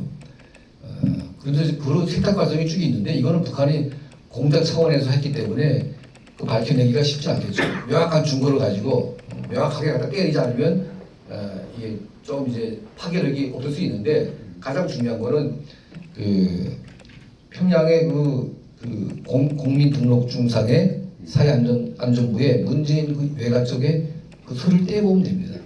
제가 그거 떼보려고 사실 노력했거든요. 북한 보육원들이 돈 너무 많이 달라고 그래가지고 그것도 주기가 힘들어가지고 사실 못 떼봤는데 그런 거 사실 국정원이 해야 되는데 국정원이 그거 할 수가 없지 않습니까 이게. 그렇죠. 국정원이 해야 할 부분. 국정원이 해야 되는데 못하니까 지금 그런 정보를 떼는데 누가 돈을 줍니까? 돈 주려면 하나도 없어요. 근데 그게 불가능하지 않습니다. 국정원 특활비로 할 수가 있는 그래서 포지션이라고. 그 이모란 유사의 갈라주는 박지원이가 그 위원장이 네. 뭘 하겠어요? 그게 이제 국정원이 이제 원래 그 대북 공작을 하려면 탈북자와 결합이 돼야 됩니다. 그래서 이제 원래 원칙적으로 탈북자 결합이 돼가지고 그 탈북자가 현장에 다 나가서 북한 사람들 만나서 얘기해주고 국정원은 뒤에 있는 거죠. 그게 공작의 순서입니다 이게. 왜냐면 북한 사람들이 신뢰를 해야 자기도 목숨 걸고 하지 않습니까? 근데 아시다시피 대한민국 국정원이라는 조직이 우리가 없어요. 우리가. 그러니까 이제 공작원들이 뭐 본인들은 그렇게 생각 안 하겠지만 정권이 바뀔 때마다 무자로 잘라버리고 돈 다 끊어버리게 되면 나만 세대고 나만 그냥 그렇게 되니까 국정원 자체를 믿을 수가 없고 심지어는 이제 정권이 바뀔 때마다 정보가 거꾸로 북한에 들어가가지고 이유도 없이 그냥 다 죽어요 그냥. 김종필 박근혜가 비선조이십니다. 그러니까 이제 이거 보면서 아 이게 정보가 북으로 오고 있구나 이걸 느끼기 때문에 국정원하고 뭐 한다고 하는 사람들이 막 이제 그 두려움을 느끼는 거죠. 그래서 이제 탈북자들이 그거 개입을 해가지고 정권이 바뀌든 말든 너하고 나하고 우리의 관계이기 때문에 너 남이 거 놈이 거 하자. 응? 국정원이 뭐라 그러면 내가 끌어줄게. 예를 들면 응? 그게 공작의 기본인데 박지원이가 들어와가지고 탈북자하고 1차하지 말아요. 다 끌어버렸습니다. 그래서 거기에 붙어가지고 좀 생활비도 받고 돈 벌는 사람들이 하나쯤 다 그냥 실업자가 됐어요. 그냥 5년 동안. 그러니까 대북 공작을 아예 포기를 하면서 북한에 있는 많은 단체제의 그룹들이 탈북자 연기가 안 되니까 다 손을 놓은 겁니다. 이게. 그래서 이거를 이 정부가 바뀌어가지고 몇 달 안 됐지만 어떻게 이거를 복구를 할 것이냐. 그 탈북자 그룹들이 여기 와가지고 뭐 할 일도 없고 다 노는 사람 많지 않습니까? 여기서. 아, 그거 시키면 돼요. 통일될 때까지. 할 줄 아는 게 그건데. 근데 북한에서 군대에 있었고 내가 북한에서 경찰하고 있었는데 남쪽이 와 너가 할 수 있지만 그거 북한하고 붙어가지고 한바탕 하겠다는데 그거 돈 좀 대줘가지고 시키면 되는 거죠 거기다가. 그래서 동북 삼성에 있는 그 지역을 그게 이제 깡패들이 굉장히 셉니다. 저도 내 동생 데리러 중국에 갔다 깡패들 죽을 뻔했는데 저도 북한이 깡다고 해서가지고 깡패들이 저를 포위해가지고 이제 막 동생 만나려면 3만 원 내놓으라 그래가지고 그래서 이제 이 분위기가 그게 아니더라. 그래서 내가 두 놈 한 놈만 내가 딱 찍으면 내가 너 죽이고 내가 죽을 테니까 한번 해보자. 그랬더니 걔가 이제 가만 보더니 남쪽 사람들은 그렇게 협박을 하게 되면 다 살려라고 비는데 내가 처음이래 그렇게 했던 게 너 죽이겠다 그러니까 얘들도 이제 또 보더니 그다음부터 같이 사업하자고 손을 내밀더라고요. 그래가지고 이제 걔랑 같이 국군포로 막 몇 명 데려오고 했거든요. 그 깡패들은요 돈만 뿌리게 되면 다 바뀝니다. 근데 지금은 보위부하고 연계돼가 얘 돈을 보니까 다 보위부 쪽에 붙어있죠. 국정원에 손바뀌었습니다. 김대중 때. 김대중 전에는 국정원이 동북 삼성을 장악을 해가지고 거기 덮었습니다. 그때 이제 북한의 유경 북한전 보위부장이 얘가 천지적인 북한의 보위부 전략가인데 김대중이가 빼간 동북 삼성 지역을 지금 보위부가 장악하지 않으면 우리가 외풍 때문에 못 견딘다 해가지고 유경이가 그걸 제안해가지고 이제 연길에 유경 호텔을 짓고 심양에 7보산 호텔을 지었습니다. 보위부가. 그래서 심양하고 연길의 호텔이 보위부 기지예요, 기지. 보위부가 관리를 합니다. 이 두 돈을 투자해가지고 전체 동부 삼성을 보위부가 장악을 한 겁니다. 그래서 이제 선교사들 가도 다 얘들이 다 독신나 죽이고 뭐 그렇게 가능한 건데 거꾸로 국정원이 그걸 바꿔서 돈을 풀어가지고 보위부 몇 놈 딱 찍어가지고 제 때에 패라 몇 놈 본보기로 악질들 귀신도 모르게 가서 패는 거죠. 패가지고 그냥 쭉 뻗어놓게 만들게 되면 얘들이 그다음부터 무서워가지고 뭐 아무것도 못합니다 이게. 근데 그런 배짱을 대한민국 국정원이 가지고 있나? 저는 못 봤어요 그런 사람을. 그런 거 하다 보면 야 불법인데 아니 뭐 따지고 있냐고 이 정신 나간 놈들아. 비선조직하고 얽히고 섞여서 그래요. 그거 그냥 공사에 그런 거죠. 눈 감고 그냥 저 패가지고 그냥 잡아버리는 거죠. 탈북자 끌어가는 놈들 뒤에다가 도산을 까가지고 그냥 해가지고 그냥 뽑게 만들게 되면 누가 그거 감히 합니까? 그거 간단하냐고 돈. 북한의 보이고 돈 땡겨놓은 놈들도 그거 하는데 대한민국 남는 게 돈 국정하는 거 뭐 특활비 뭐니 그거 쓸데없는 데 쓰지 말고 동부 삼성이 돈만 뿌리게 되면요 북한이 못 견딘다고 매풍 때문에. 근데 그걸 김대중 때 그걸 다 포기하고 그 이후에 박근혜 MB 정부 때도 그걸 손을 안 댔어요. 그때도. 그러니까 이미 국정원이라는 조직이 모사드와 같은 요원이 다 목숨 걸고 국가를 위해서 이렇게 움직이는 그런 조직이 아니고 전부 다 동사무소에서 그냥 펜대 굴려가지고 이거나 쓰면서 뭐 자료 가져오게 되면 그거 뭐 돈이나 몇 푼 지어주고 그런 식으로 이제 해가지고는 이게 뭐가 되겠냐.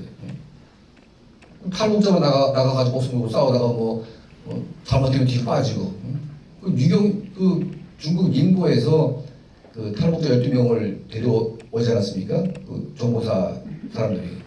정권이 바뀌어가지고요. 정보사 그때 개입했던 사람들 전부 다 감옥 가가지고 난리가 났어요. 뭐.